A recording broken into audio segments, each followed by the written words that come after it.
दोस्तों, कहानियां हमारी जिंदगी का हिस्सा होती है। आज मैं आपके लिए एक नई दिल छू लेने वाली कहानी लेकर आई हूँ। आइए इसे सुनते हैं। एक गांव में भोला ब्राह्मण अपनी पत्नी पार्वती और अपनी लगभग 8 साल की बेटी मुनिया के साथ जीवन बसर करता था। गांव अत्यधिक पिछड़ा हुआ था, जहां आमदनी के साधन बेहद सीमित थे। इस कारण भोला बहुत गरीब था। वह जो भी पूजा पाठ से कुछ कमा पाता, उसी से उनके घर का गुजारा होता था। पार्वती बेहद समझदार और कुशल महिला थी और उसी सीमित साधनों में घर को चला रही थी। उसने कभी भोला के सामने अपने दुखों का रोना नहीं रोया था और परिस्थितियों के अनुरूप ही संतुष्ट रहती थी। समय बीतते बीतते पार्वती की तबीयत खराब रहने लगी। गरीबी के चलते उसका उचित इलाज संभव नहीं हो पाया। एक दिन वह अपनी बेटी मुनिया को भोला के हवाले छोड़कर दुनिया से चल बसी। जब मुनिया गांव के बच्चों के साथ बाहर खेल रही थी, तब उसने देखा कि उसके घर में लोग जमा हो गए थे। खेलती कूदती वह घर के आंगन में पहुंची और वहां का दृश्य देखकर घबरा गई। उसकी मां जमीन पर लेटी हुई थी और गांव के लोग उसे घेर कर खड़े थे। उसके पिता जोर जोर से रो रहे थे। मुनिया अपने पिता के पास सहमी सहमी सी खड़ी हो गई। उस छोटी सी बच्ची के लिए यह समझ पाना कठिन था कि यह सब क्या हो रहा है। उसके पिता क्यों इतने जोर जोर से विलाप कर रहे हैं? उसकी माँ जमीन पर क्यों लेटी हुई है? बाबा, माँ को क्या हुआ? वो जमीन पर क्यों सो रही है? और आप क्यों रो रहे हो? मासूम मुनिया अपने पिता से सवाल कर रही थी और अपने छोटे छोटे हाथों से उनके आंसू पोंछने लगी। भोला ने उसे कसकर अपनी गोद में उठा लिया और भी जोर से रोने लगा। तेरी माँ हमें छोड़कर चली गई बेटा, भोला ने टूटे हुए स्वर में कहा। गरीबी ने उसकी जान ले ली। मैं उसका इलाज नहीं कर पाया। अब हमारा ख्याल कौन रखेगा? कौन तेरे लिए खाना बनाएगा? कौन हमारी देखभाल करेगा? भोला का हृदय विदारक विलाप सुनकर वहां खड़े लोग भी आंसू नहीं रोक पाए। परंतु भोला के दुख का कोई अंत नहीं था। मासूम मुनिया केवल इतना ही समझ पाई कि जैसे उसकी सहेली कमला की माँ कुछ समय पहले भगवान के पास चली गई थी, वैसे ही आज उसकी माँ भी शायद भगवान के पास चली गई है। अब वह कभी वापस नहीं आएगी। उस नन्ही सी जान को यह भी अंदाजा नहीं था कि भविष्य में बिना माँ के जीवन कितना कठिन हो जाएगा। उसने बस अपने पिता को बिलखता हुआ देखा और स्वयं भी रोने लगी। चंदा काकी, जो मुनिया की पड़ोसन थी, ने उसे अपनी गोद में उठाया और प्यार से दुलारते हुए बोली, बिटिया मत रो, चल मेरे साथ, मेरे घर चलो। और उसे लेकर अपने घर चली गई। उस समय पार्वती के दाह संस्कार की तैयारी चल रही थी। 4 दिन बीत चुके थे पार्वती को इस दुनिया से गए हुए।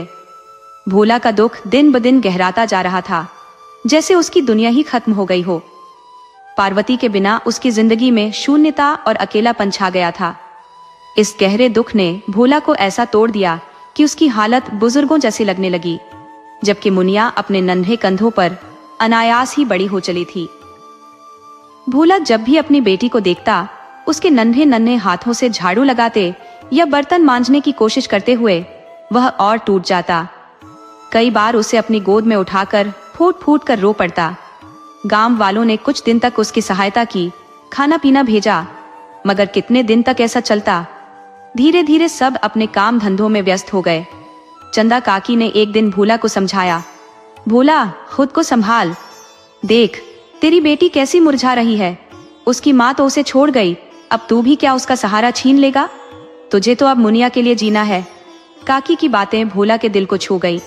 वह जानता था कि वह एक गरीब ब्राह्मण है, जिसकी गृहस्थी पूजा पाठ से चलती है, लेकिन इस दुख में वह खुद को संभाल नहीं पा रहा था। अब पूजा पाठ भी क्या करे, जब मन ही टूट गया हो।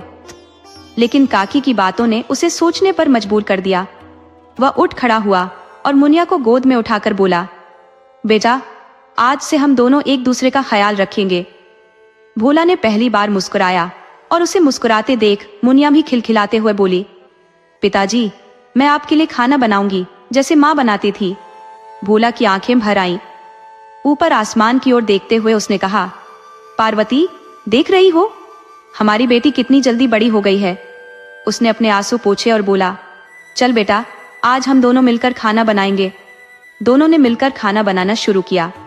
पास खड़ी चंदा काकी भी अपनी भावनाओं को रोक नहीं पाई और आंसू पोंछते हुए वहां से चली गई। भोला और मुनिया ने पूरी कोशिश की कि जिंदगी फिर से पटरी पर आ जाए, लेकिन घर के कामों में कुछ न कुछ कमी रह ही जाती थी। कभी रोटी जल जाती तो कभी सब्जी में नमक ज्यादा हो जाता। घर आंगन में झाड़ू लगाना भी नहीं हो पाता। भोला को कभी कभी दूसरे गांवों में पूजा पाठ के लिए जाना पड़ता और रात हो जाती। तब मुनिया घर में अकेली रोती रहती। एक दिन भोला को दूर के गांव में शादी की रस्में करानी थी और उसे अगले दिन शाम तक लौटना था। उसने चंदा काकी से कहा, काकी, मुनिया को एक दिन अपने पास रख लो।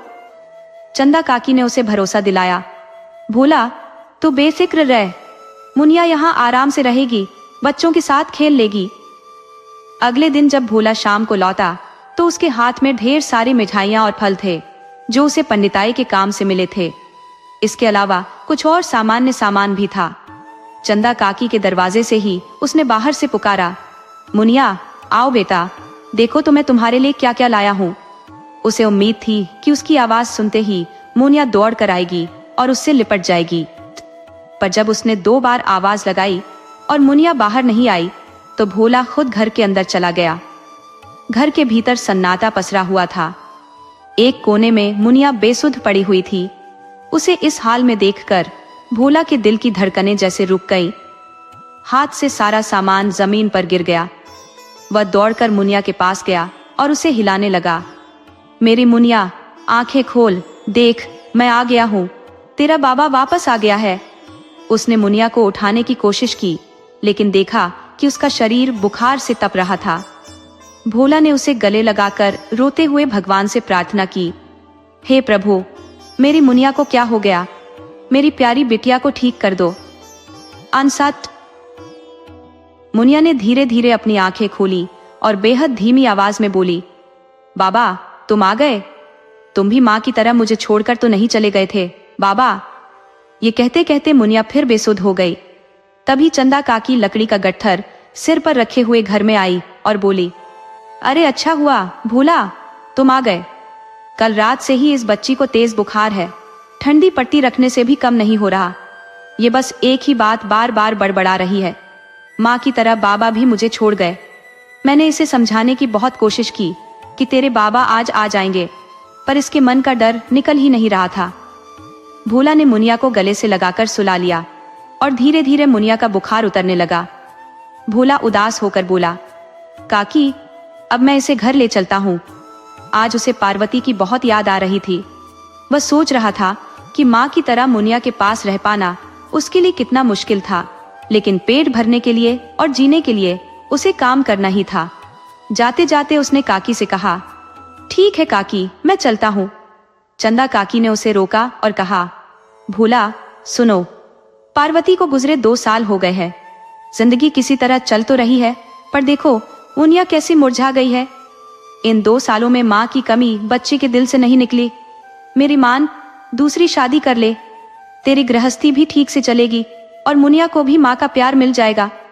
भोला ये सुनकर गहरे सोच में पड़ गया। उसने भारी मन से कहा, काकी क्या सौतेली माँ कभी सगी माँ की जगह ले सकती है? कल को अगर उसने मेरी मुनिया को तंग किया तो मैं क्या करूंगा? मैं अपनी बिटिया को और दर्द में नहीं देख सकता। ये कहते कहते भोला की आंखों में आंसू आ गए और वह फूट फूट कर रोने लगा। भोला ने अपनी आंखों में आंसू ले कहा, काकी तुम कहती हो कि सौतेली माँ हर बार वैसी नहीं होती, लेकिन मुनिया तो इतनी मासूम है, उससे किसी को भी लगाव ना हो, ऐसा कैसे हो सकता है? फिर मैं भी तो घर में रहूंगा, लेकिन मुझे तो रोजी रोटी के लिए बाहर जाना ही पड़ता है। कम से कम किसी और के होने से मेरा मन थोड़ा हल्का तो रहेगा। काकी ने उसे समझाते हुए कहा, देख भोला, एक ना एक दिन तुझे अपनी गृहस्थी संभालनी ही पड़ेगी। मुनिया के लिए भी सही रहेगा कि घर में कोई औरत हो जो उसका ख्याल रख सके। भोला निराशा में डूबा बोला, काकी कौन गरीब की बेटी को अपनी बहू बनाएगा और कौन लड़की खुशी खुशी 12 साल की बच्ची की माँ बनना चाहेगी? उसकी आंखों में निराशा साफ दिख रही थी। वह बोला, काकी हमारी गरीबी और हालात देखकर कोई अपनी बेटी देने को तैयार नहीं होगा। ऐसे ही हम जैसे तैसे मुनिया का गुजारा कर लेंगे। काकी उसकी स्थिति देखकर दुखी थी। वह दिल से चाहती थी कि भोला की जिंदगी में कोई आए जो उसकी गृहस्थी को संभाले और मुनिया को माँ जैसा प्यार दे। उसने फिर एक कोशिश की और कहा, भोला ये तो तुमने सुना ही होगा कि बिना औरत का घर भूतों का डेरा होता है। मेरी बात मान लो, मुनिया के लिए सही होगा कि तुम दूसरी शादी कर लो। भोला, जो पिछले 2 सालों से टूटा हुआ था, आज मुनिया की हालत देखकर उसकी हिम्मत और टूट गई। उसने कहा, जैसा तुम ठीक समझो काकी, लेकिन अगर तुम कहती हो तो मुनिया के लिए एक अच्छी माँ ढूंढो। ये कहते कहते भोला की आंखों से आंसू बहने लगे। काकी ने दिल से कोशिश की और भोला के लिए लड़की ढूंढनी शुरू कर दी, लेकिन गरीबी और मुनिया की जिम्मेदारी सुनकर कोई अपनी बेटी देने को तैयार नहीं हो रहा था। काफी दिनों बाद एक परिवार का पता चला जिनकी बेटी का रिश्ता नहीं हो रहा था। वजह वही थी, गरीबी। उनके पास विवाह में दहेज देने के लिए कुछ नहीं था। चंदा काकी ने उनसे बात की और रिश्ता तय कर दिया। सादगी से भोला का विवाह हुआ और लड़की का नाम था कल्याणी। भोला उसे अपनी दुल्हन बनाकर घर ले आया। नई बहू के आने से घर में जैसे नई रौनक आ गई थी। जो लोग पार्वती के जाने के बाद इस घर से कट गए थे, वे भी कल्याणी के स्वागत के लिए आ गए। सही कहा है किसी ने, गृहिणी के बिना घर सूना होता है और पड़ोस भी। मुनिया की खुशी का तो ठिकाना ही नहीं था। वह नई माँ के चारों ओर तितली की तरह मंडराने लगी, कभी इधर कभी उधर। गांव की औरतें उसकी मासूम हरकतों को देखकर खुश हो रही थी। काकी भी संतुष्ट थी कि मुनिया को एक माँ मिल गई। रस्में खत्म होने के बाद काकी ने मुनिया से कहा, चलो मुनिया, आज मेरे साथ रहना। नई माँ थक गई होंगी, उन्हें आराम करने दो। लेकिन मुनिया काकी की बात सुनने को तैयार नहीं थी। वह बोली, नहीं काकी, मैं बिल्कुल तंग नहीं करूंगी, मुझे माँ के पास ही रहना है। बड़ी मुश्किल से काकी उसे समझा बुझाकर अपने साथ ले गई।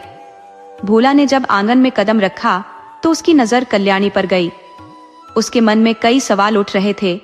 क्या यह मेरी बातों को समझेगी? क्या यह मुनिया को सगी माँ जैसा प्यार दे पाएगी? क्या मुनिया के साथ कभी सौतेला व्यवहार तो नहीं करेगी?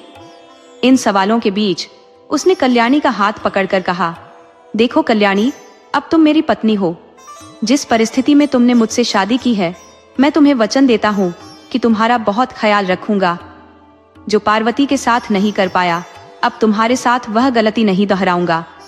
थोड़ा रुककर भोला ने फिर कहा, लेकिन मुझे तुमसे भी एक वचन चाहिए कल्याणी। कल्याणी ने उसकी ओर देखा और कहा, क्या वचन चाहिए? भोला ने कहा, ज्यादा कुछ नहीं, बस ये वचन दो कि मेरी मुनिया को सगी माँ जैसा प्यार दोगी। भले ही तुम्हारे अपने बच्चे हो, लेकिन मुनिया के लिए तुम्हारा प्यार कभी कम नहीं होना चाहिए।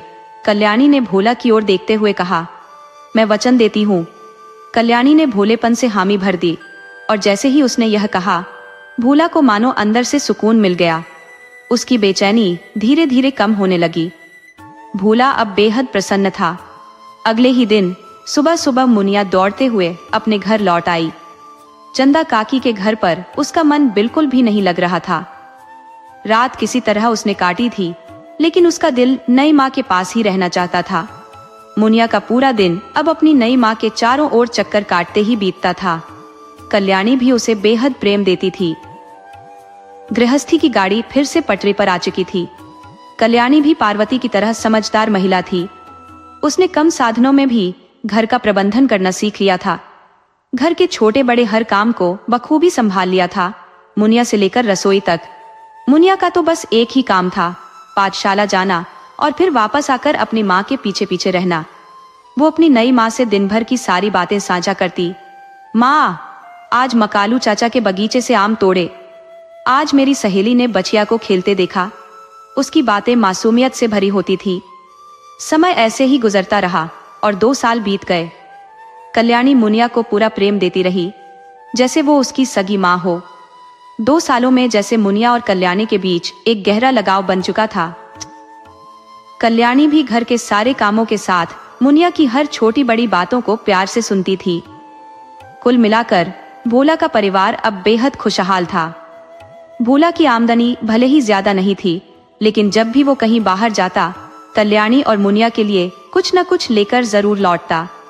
उसे लगता कि अगर कल्याणी खुश रहेगी तो मुनिया का भी सही ख्याल रखेगी। इसी तरह और 2 साल गुजर गए, लेकिन अब कल्याणी कभी कभी उदास हो जाती। वह मुनिया से उतना ही प्रेम करती, लेकिन उसके मन में अब खुद के बच्चे की चाह उठने लगी थी। एक दिन उसने भोला से यह बात कही तो भोला ने उसे समझाते हुए कहा, अरे पगली, क्यों उदास होती है? ईश्वर पर भरोसा रख, एक दिन तेरी भी गोद भरेगी। मुनिया तो है ही तेरी गोद में, अभी सब्र रख, भगवान सब सही करेंगे।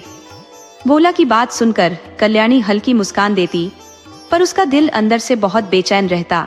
4 साल हो गए थे और अब कल्याणी भगवान से प्रार्थना करती, हे प्रभु, मेरी गोद में भी एक बच्चा दे दीजिए। लेकिन उसकी गोद अब तक खाली थी। इसी बीच गांव में पड़ोस के घर में एक नई बहू आई। कल्याणी की उससे दोस्ती हो गई और वे खाली समय में आपस में बातें करती। इस बीच मुनिया भी 16 साल की हो चुकी थी और घर के कामों में कल्याणी का हाथ बंटाने लगी थी।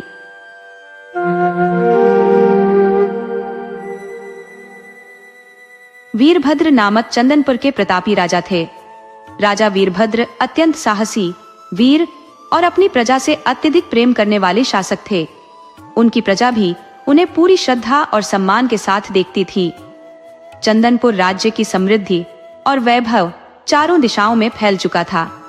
यह एक विशाल राज्य था जिसके चारों ओर घने चंदन के वृक्षों से घिरे जंगल थे और यही कारण था कि इस राज्य का नाम चंदनपुर रखा गया।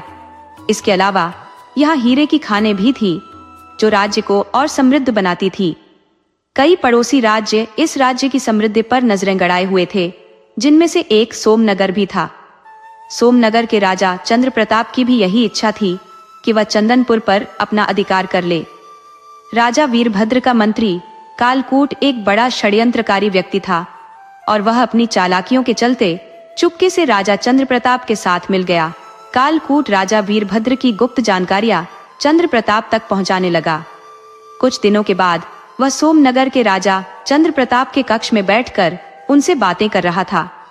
राजा वीरभद्र ने उसे कुछ महत्वपूर्ण कार्य के लिए भेजा था, परंतु मंत्री के षड्यंत्रकारी मस्तिष्क में कुछ और ही योजना चल रही थी। वह चंद्र प्रताप के साथ मिलकर एक साजिश रचने की तैयारी कर रहा था। राजा चंद्र प्रताप अधीर होते हुए बोले, कालकूट, तुमने क्या योजना बनाई है? अब और इंतजार नहीं हो रहा है, हमें जल्दी से जल्दी चंदनपुर पर अधिकार करना है। कालकूट ने अपनी योजना बताते हुए कहा, महाराज, मैंने वीरभद्र के निजी कक्ष की सारी जानकारी हासिल कर ली है। उनके शयन कक्ष के द्वार पर जो 2 रक्षक तैनात रहते हैं, उन्हें रिश्वत देकर मैंने अपनी तरफ मिला लिया है। क्योंकि मैं मंत्री हूँ, मुझ पर कोई शक नहीं करेगा। मैं राजा से मिलने आए प्रतिनिधि मंडल के नाम पर 10 लोगों को महल के बाग में छिपा दूंगा। अब मैं सेनापति को भी अपनी ओर मिलाने की कोशिश कर रहा हूँ। हम रात के अंधेरे में हमला करेंगे और राजा, रानी तथा राजकुमार का अंत कर देंगे। बस अगर सेनापति हमारी तरफ हो जाए तो आधा राज्य हमारा और आधा आपका। राजा चंद्र प्रताप ने कालकूट की योजना को सराहा और ताली बजाते हुए कहा, यह योजना सफल होगी, इसमें कोई संदेह नहीं है। तुम्हारी इस योजना के चलते इतने बड़े राज्य पर हमारी विजय निश्चित है। अमावस्या की घनघोर काली रात थी। चारों तरफ गुप्त अंधेरा फैला हुआ था। सैन कश्मीर के प्रतापी राजा वीरभद्र अपनी रानी सुगंधा और 2 साल के नन्हे राजकुमार के साथ गहरी नींद में सोए हुए थे। अचानक उनके शयन कक्ष के बाहर से कुछ हलचल सुनाई दी, जिसने उनकी नींद तोड़ दी। बाहर की आवाजें और बढ़ने लगी और कक्ष के दरवाजे पर जोर जोर से धमाके होने लगे। राजा वीरभद्र तुरंत बिस्तर से उठे और दीवार पर तनी तलवार और ढाल उठा ली। उनकी छठी इंद्रिय ने उन्हें किसी आसन्न संकट का संकेत दे दिया था। उन्होंने झट से रानी सुगंधा और राजकुमार को जगाया और कहा, रानी, लगता है हम पर कोई बड़ा संकट मंडरा रहा है। शायद दुश्मनों ने हम पर धावा बोल दिया है। दरवाजा टूटने की कगार पर था। उन्होंने एक गुप्त पटल घुमाया, जिससे सामने की दीवार हट गई। राजा वीरभद्र ने रानी से कहा, जल्दी से इस रास्ते से निकल जाओ। अगर मैं जीवित बचा तो तुमसे मिलूंगा, नहीं तो हमारे वंश का अंत हो जाएगा। राजकुमार को सुरक्षित ले जाओ, हमें दुश्मन ने आ घेरा है।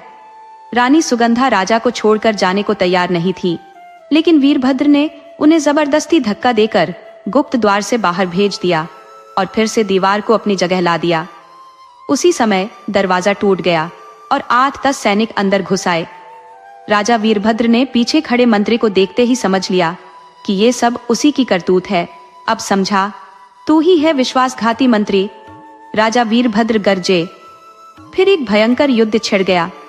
जैसा मंत्री ने सोचा था, राजा सोते हुए नहीं बल्कि युद्ध के लिए तैयार मिले, जिससे दुश्मनों के लिए मुश्किल खड़ी हो गई।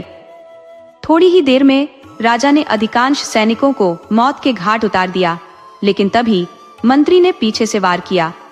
भारी चोट के बावजूद वीरभद्र ने अंतिम प्रहार मंत्री पर कर दिया। इतने में राजा चंद्रप्रताप कक्ष में दाखिल हुआ।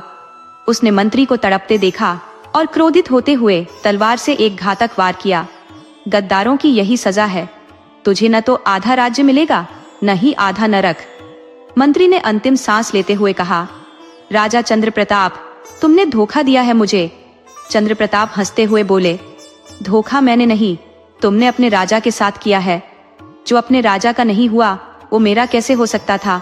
फिर चंद्रप्रताप ने वीरभद्र की ओर मुड़ते हुए कहा, राजा वीरभद्र, मैं तुम्हारी वीरता का सम्मान करता हूँ, मैं तुम्हें यूं बेवजह मारूंगा नहीं, लेकिन बताओ रानी और राजकुमार कहाँ गए हैं। वीरभद्र ने दृढ़ता से कहा, कभी नहीं बताऊंगा। चंद्रप्रताप ने गुस्से में कहा, तो मरने के लिए तैयार हो जाओ। वीरभद्र ने वीरता से कहा, मैं मरने के लिए तैयार हूं, लेकिन तुम्हें कभी नहीं बताऊंगा। चंद्रप्रताप ने ताली बजाई और उसके सैनिक अंदर घुस आए। इस राजा को बंदी बना लो और काल कोठरी में डाल दो, अब यह राज्य हमारा हो चुका है। सैनिकों ने घायल वीरभद्र को बंदी बना लिया और चंद्रप्रताप का चंदनपुर पर शासन स्थापित हो गया। भयंकर यातनाओं के बावजूद वीरभद्र ने अपनी रानी और राजकुमार का पता नहीं बताया। वक्त धीरे धीरे बीत रहा था और इस घटना को कई बरस गुजर चुके थे। राजा चंद्रप्रताप का बेटा समर प्रताप अब 20 साल का नौजवान बन चुका था। उसे तलवार और भाला चलाने में गजब की महारत हासिल थी। तीरंदाजी और घुड़सवारी में उसका कोई मुकाबला नहीं था। एक बार वह शिकार खेलने निकला और खेलते खेलते बहुत दूर चंदन वन में चला गया। वहां की रहस्यमयी जंगल में भटक कर रह गया। जितना वह बाहर निकलने की कोशिश करता उतना ही उलझता जाता। उसे समझ नहीं आ रहा था कि कौन सी दिशा में जाए। उसे दिशा का भ्रम हो गया और वह अनजाने में दूसरे राज्य की सीमा में दाखिल हो गया। धूप और प्यास से बेहाल होकर वह एक जगह गिर पड़ा और बेहोश हो गया। जब उसे होश आया तो उसने खुद को एक झोपड़ी के पास पाया। समर प्रताप झटके से उठ बैठा और चारों ओर देखने लगा। उसे याद आया कि वह भूख और प्यास से बेहोश होकर गिर पड़ा था। तभी झोपड़ी में से एक बूढ़ा आदमी अंदर आया। उसके पीछे एक औरत और एक लड़का भी था। वह औरत बोली, वैद्य जी देखिए, इसको क्या हो गया है। हम लोग तो काम पर जा रहे थे, रास्ते में बेहोश पड़ा था, हमने इसे उठाकर आपके पास ले आए। वैद्य जी ने समर प्रताप की जांच की और कहा, यह तो बिल्कुल ठीक है, बस भूख और प्यास से हालत बिगड़ गई है। फिर उन्होंने समर से पूछा, बेटा तुम कौन हो, इस हाल में कैसे पड़े हो। समर प्रताप ने सोचा कि अगर उसने अपना असली परिचय दे दिया और ये लोग दुश्मन हुए तो मुश्किल हो सकती है, इसलिए उसने झूठ बोला, मैं एक व्यापारी का बेटा हूँ, व्यापार के लिए जा रहा था और रास्ता भटक गया। वैद्य जी बोले, अच्छा तुम्हारा नाम क्या है। उस लड़के ने पूछा जो उस औरत के साथ था। उसका नाम अरुण था और वह मन लगाकर समर प्रताप की सेवा कर रहा था। समर ने कहा, मेरा नाम समर प्रताप है। वैद्य जी ने उसे ताकत की दवा दी और कहा, इसे खिला देना और खाना खिलाने से यह ठीक हो जाएगा। समर प्रताप को पता चला कि वह माधव नगर राज्य में है। ये जानकर वह खुश हुआ कि उसने अपना असली परिचय नहीं दिया। वैसे भी ये लोग तो मजदूर हैं, इन्हें इन बातों से क्या मतलब, लेकिन फिर भी किसी का भरोसा नहीं किया जा सकता। समर प्रताप ने देखा कि वे लोग बड़ी मुश्किल से अपना जीवन गुजार रहे थे। माँ बेटा दिन भर मेहनत करते थे और शाम को जो कुछ मिलता उससे गुजारा करते। समर प्रताप ठीक हो गया था और जब वह वापस जाने लगा तो उसने अरुण से कहा, तुमने मेरी जान बचाई है, मैं तुम्हारा एहसान कभी नहीं भूलूंगा, तुम मुझसे कुछ भी मान सकते हो। यह कहकर उसने अपनी जेब से सोने की 10 अशर्फियां निकाली और अरुण और उसकी माँ को देने लगा। लेकिन उन लोगों ने अशर्फियां लेने से इनकार कर दिया और कहा, बेटा हमने किसी लालच में तुम्हारी जान नहीं बचाई है, इसलिए इन्हें अपने पास ही रखो। कभी जरूरत पड़ी तो याद रखना कि तुम पर किसी का एहसान नहीं है। समर प्रताप उनके निस्वार्थ सेवा भाव से बहुत प्रभावित हुआ और वापस अपने राज्य में चला गया। समर प्रताप तो चला गया, लेकिन 2-3 दिनों तक उसकी सेवा में लगे रहने के कारण माँ बेटा काम पर नहीं जा सके थे और अब उनके पास खाने के लिए कुछ भी नहीं बचा था। अरुण ने अपनी माँ से कहा, माँ अब हमें कोई काम धंधा करना होगा, ऐसे तो काम नहीं चलेगा। उसकी माँ बोली, काम धंधा करने के लिए कुछ पैसे चाहिए होते हैं और हमारे पास तो कुछ भी नहीं है। तब उसकी माँ ने झोपड़ी के एक कोने में खुदाई की और एक छोटी सी मटकी निकाली। उसमें 100 सोने की अशर्फियां थी।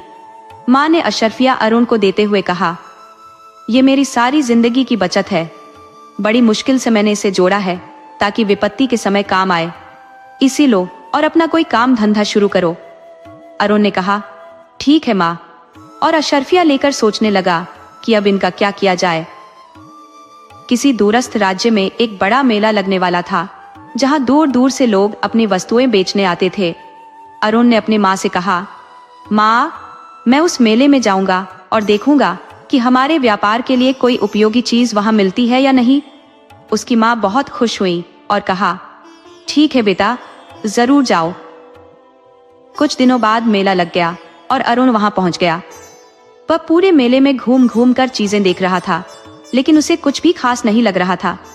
तभी उसने देखा कि एक जगह पर बहुत भीड़ लगी हुई थी। एक सपेरा अपने सांपों का प्रदर्शन कर रहा था और वो सांप बहुत ही कलाबाजी दिखा रहा था। अरुण को वह सांप पसंद आ गया। उसने सपेरे से पूछा, क्या यह सांप बेचोगे? सपेरे ने जवाब दिया, ये सांप बहुत करामाती है, तुम्हें अमीर बना देगा और तुम्हारे दिन बदल देगा। अरुण ने 30 अशर्फियों में वह सांप खरीद लिया।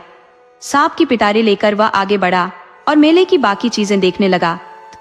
तभी उसने देखा कि एक पिंजरे में एक सुंदर तोता बैठा है। अरुण ने तोते वाले से पूछा, क्या यह तोता बेचोगे? ये मुझे बहुत पसंद है। दुकानदार ने अरुण की उम्र और उसकी इच्छा को देखते हुए कहा, ये तोता बहुत करामाती है, तुम इसे खरीद लो। असल में दुकानदार अरुण को ठगना चाहता था। अरुण ने पूछा, कितने का है?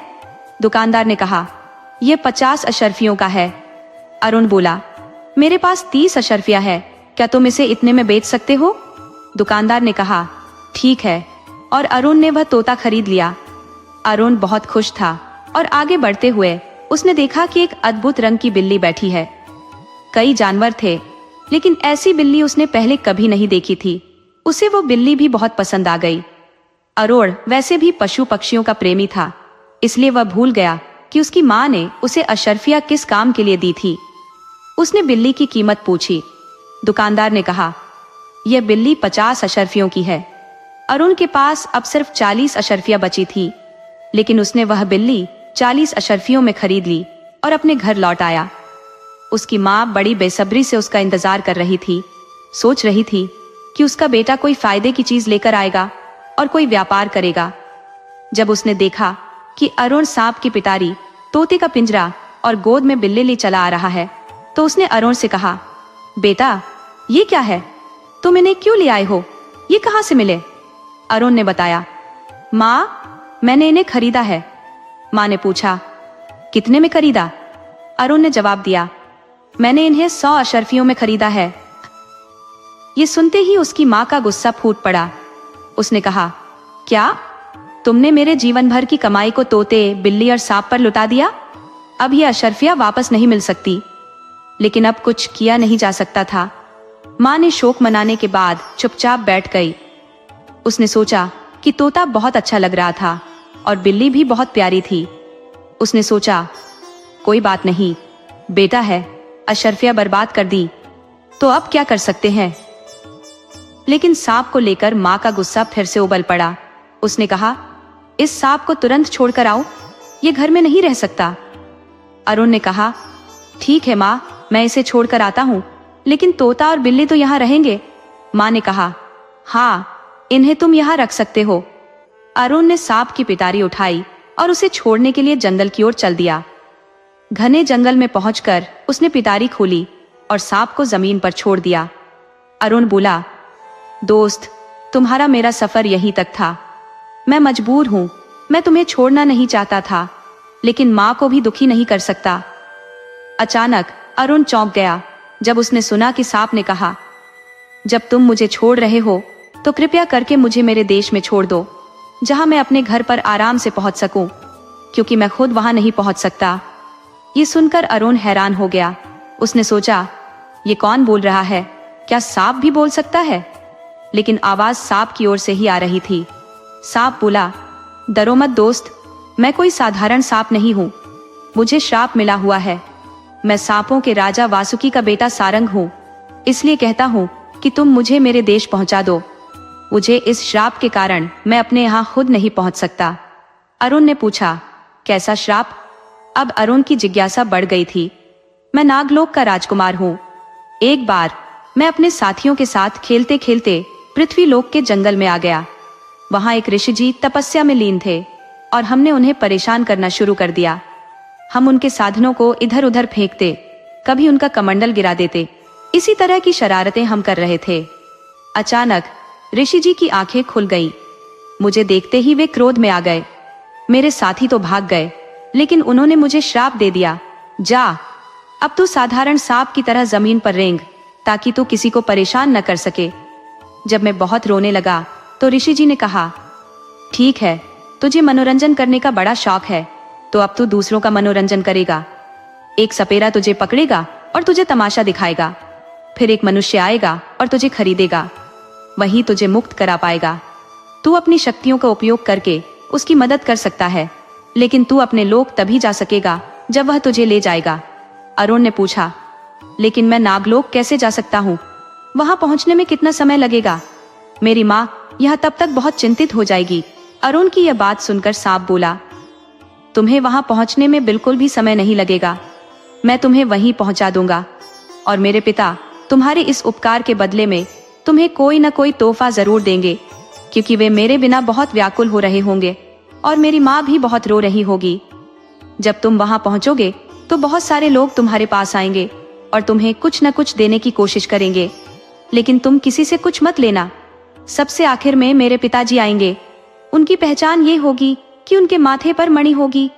तुम उनसे बस ये कहना कि मुझे सत्य राजा वासुकी की अंगूठी चाहिए। अंगूठी लेकर तुम चले आना। फिर सांप ने कहा, अब तुम आंखें बंद कर लो और मेरे ऊपर बैठ जाओ। अरुण हंसते हुए बोला, मैं तुम्हारे ऊपर कैसे बैठ सकता हूँ? लेकिन सांप ने उसे कहा, देखते जाओ। अरुण ने देखा कि सांप का आकार धीरे धीरे बढ़ने लगा। वह इतना विशाल हो गया कि अरुण तो क्या, उस पर कई लोग बैठ सकते थे। अरुण उसकी पीठ पर बैठ गया। सांप ने अरुण से कहा, दोस्त, अपनी आंखें बंद कर लो। मैं इतनी तेजी से जा रहा हूं कि तुम्हें चक्कर आने लगेगा। सचमुच सांप इतनी तेजी से आगे बढ़ रहा था मानो उड़ रहा हो। उसने कहा, मुझे कसकर पकड़े रहना। हवा की गति से चलते हुए वे गोल गोल घूमते जा रहे थे। फिर सांप ने कहा, अब आंखें खोलो दोस्त। अरुण ने आंखें खोली और उसकी आंखें चौंधिया गई। वे नागलोक के राजा वासुकी के महल के द्वार पर खड़े थे। अरुण ने ऐसा वैभवशाली राजमहल पहले कभी नहीं देखा था। जैसे ही अरुण ने सांप को देखा, वह विशालकाय सांप धीरे धीरे एक सुंदर राजकुमार में बदल गया। महल के पहरेदार ने तुरंत अंदर जाकर राजा को सूचित किया। महल में हलचल मच गई और कई लोग बाहर आकर अरुण का धन्यवाद करने लगे। वे कहने लगे, तुमने हमारे राजकुमार को यहाँ लाकर बहुत बड़ा उपकार किया है। बताओ, हम तुम्हारी क्या मदद कर सकते हैं? जो भी तुम चाहो हम तुम्हें वह उपहार देंगे। लेकिन अरुण ने सभी से कहा, मुझे कुछ नहीं चाहिए। अंत में जो व्यक्ति आया वह सांपों का राजा वासुकी था। उसके माथे पर मणि थी। उसने गंभीर स्वर में कहा, युवक, तुमने मुझ पर बहुत बड़ा एहसान किया है। तुमने मेरे बेटे को यहाँ लाकर मुझे नया जीवन दे दिया। बताओ, तुम्हें क्या चाहिए? मैं भी तुम्हें कुछ देना चाहता हूँ। अरुण ने कहा, अगर आप मुझे कुछ देना ही चाहते हैं तो मुझे सत्य राजा वासुकी की अंगूठी चाहिए। वासुकी ने कहा, ठीक है, ये लो। और उसने अपनी उंगली से अंगूठी निकालकर अरुण को दे दी और कहा, जाओ, इस अंगूठी को जल्दी से धोना और मन ही मन कहना, सत्य राजा वासुकी, मेरी इच्छा पूरी कर दो। जो भी तुम्हें करना हो इसी प्रकार से करना, ठीक है? और राजा ने अच्छे से अरुण को समझा दिया। राजकुमार सारंग ने अपने पिता से कहा कि अभिनय को वापस भेजना भी जरूरी है। इस पर राजा ने कहा, हाँ बेटा, ये बात तो मेरी याद से निकल गई थी। तभी उन्होंने एक उड़न खटोला मंगवाया और सारंग को दिया राजा ने कहा, बेटा इसमें बैठ जाओ और जहां भी जाना हो उस जगह का नाम ले लो। ये खटोला तुम्हें वहां पहुंचाकर गायब हो जाएगा। जब भी इसकी जरूरत पड़े इसे याद कर लेना। आज से यह उड़न खटोला तुम्हारा ही है। अरुण उस खटोले में बैठ गया और घर जाने की इच्छा जताई। उसने उड़न खटोले से कहा और खटोला उड़ चला। इस बार उसकी आंखें खुली हुई थी और वो हर एक नया नजारा देख रहा था जो उसके सामने से गुजर रहा था। सुंदर वन, ऊंचे पर्वत, बहती नदियां और चमचमाते नगर। तभी खटोला एक नगर के ऊपर से गुजरा जहां हर तरफ रोशनी और चमक थी। उसे लगा कि वहां कोई भव्य आयोजन हो रहा है।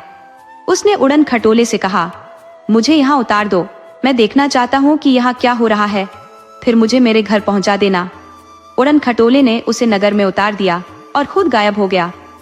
अरुण चारों ओर की अद्भुत सजावट देखकर हैरान रह गया। ऐसा लग रहा था जैसे पूरा नगर ही किसी उत्सव में सजा हो। अरुण ने वहां घूमते हुए एक व्यक्ति से पूछा, भाई यह कौन सा नगर है और यहाँ कैसी सजावट हो रही है? उस व्यक्ति ने बताया, ये रूपनगर है और यहाँ की राजकुमारी का नाम चित्रा है। ये सजावट राजकुमारी के स्वयंवर के लिए है। दूर दूर से लोग आए हैं, राजा और राजकुमार भी। अरुण ने पूछा, स्वयंवर में क्या खास है? उस व्यक्ति ने कहा, यह विवाह किसी राजा या राजकुमार से नहीं हो रहा बल्कि शर्त पर हो रहा है। जो भी व्यक्ति राजा की शर्त पूरी करेगा वही राजकुमारी के गले में वरमाला पहन सकेगा। अरुण ने पूछा, कौन सी शर्त? व्यक्ति ने बताया, राजा ने शर्त रखी है कि जो भी एक रात में एक सुंदर महल, एक सुंदर उपवन और एक सुंदर सरोवर बनाएगा जिसमें सफेद हंस का जोड़ा तैरता हो, उसी से वे अपनी बेटी का विवाह करेंगे। अब तक कोई भी इस शर्त को पूरा नहीं कर सका है। कुछ लोग महल बना लेते हैं पर उपवन और सरोवर नहीं बन पाता। किसी का सरोवर बन जाता है तो महल और उपवन अधूरे रह जाते हैं। यह शर्त तो लगभग असंभव ही लगती है। अरुण ने कहा, मैं भी इसमें भाग लेना चाहता हूँ। उसकी बात सुनकर वहां आए लोग उस पर हंसने लगे। एक व्यक्ति ने कहा, देखो ये तो बिल्कुल पागल है। इतने सारे लोग जुटे हैं फिर भी कुछ नहीं कर पाए और ये अकेला क्या कर लेगा? अरुण पर किसी की हंसी या मजाक का कोई असर नहीं हुआ। वह भी शर्त में भाग लेने के लिए तैयार हो गया। रोज नियत समय पर मंच सजाया जाता था जहां राजकुमारी अपनी सखियों के साथ वरमाला लेकर आती थी। उस दिन भी कोई प्रतियोगी सफल नहीं हो सका और राजकुमारी उदास होकर लौट गई। अरुण ने पास बैठे एक व्यक्ति से पूछा, इस शर्त का क्या राज है? राजा ने इतनी कठिन शर्त क्यों रखी है? व्यक्ति ने कहा, इसकी भी एक कहानी है। ये राजकुमारी कोई साधारण राजकुमारी नहीं है। ये कहानी एक गंधर्व राज की पुत्री की है जिसने इस धरती पर जन्म लिया था। राजा चित्रकेतु को स्वप्न में खुद गंधर्व राज ने बताया था कि उनकी बेटी ने एक भूल की थी जिसकी सजा के तौर पर उसे गंधर्व लोक से बाहर कर दिया गया था।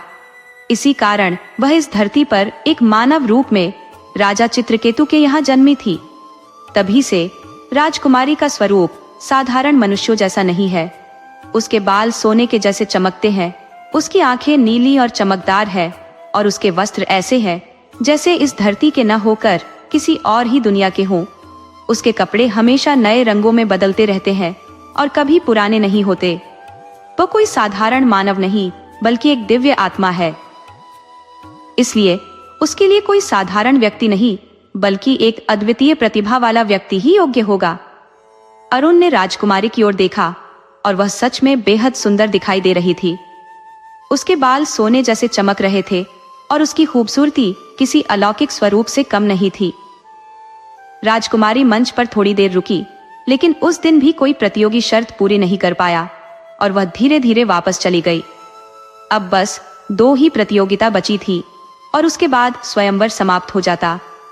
अरुण चारों ओर घूम घूम कर यह सब देख रहा था और मन ही मन हंस रहा था कि लोग कैसे ऐसे असंभव कार्य में जुटे हुए हैं। आखिर रात के अंतिम पहर में उसने पानी लेकर उस अंगूठी को धोया और कहा, सत्य राजा वासुकी की अंगूठी की जय हो। अंगूठी मेरे लिए एक अद्वितीय महल, फूलों का बना हुआ उपवन और एक सुंदर सरोवर बना दे जिसमें सफेद हंसों का जोड़ा तैरता हो।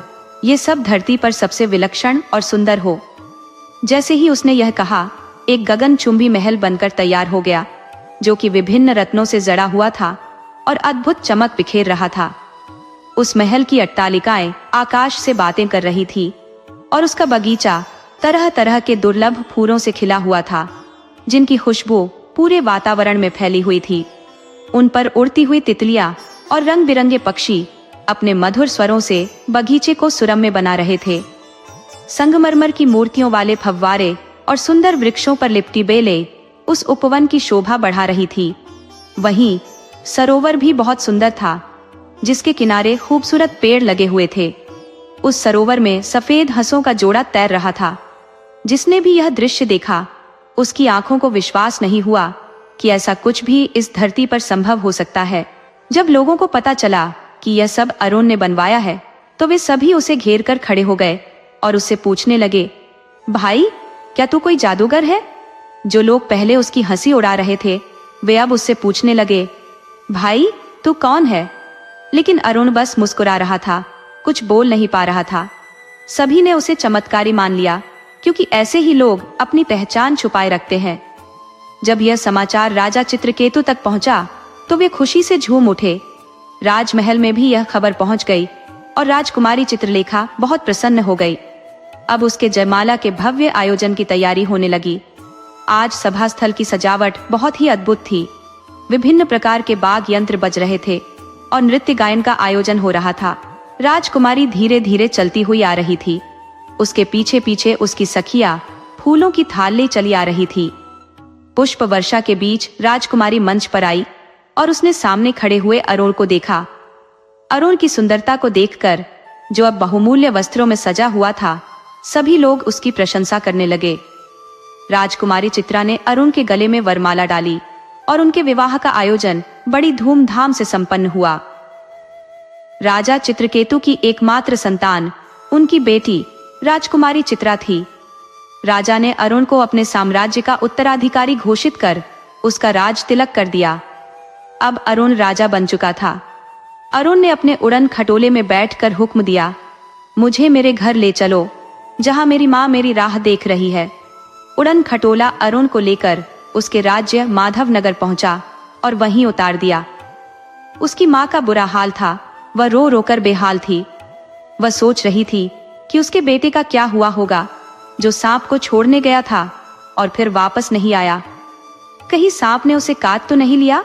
जैसे ही उसने अरुण को राजसी पोशाक में खटोले से उतरते देखा, वह एक पल के लिए उसे पहचान ही नहीं पाई।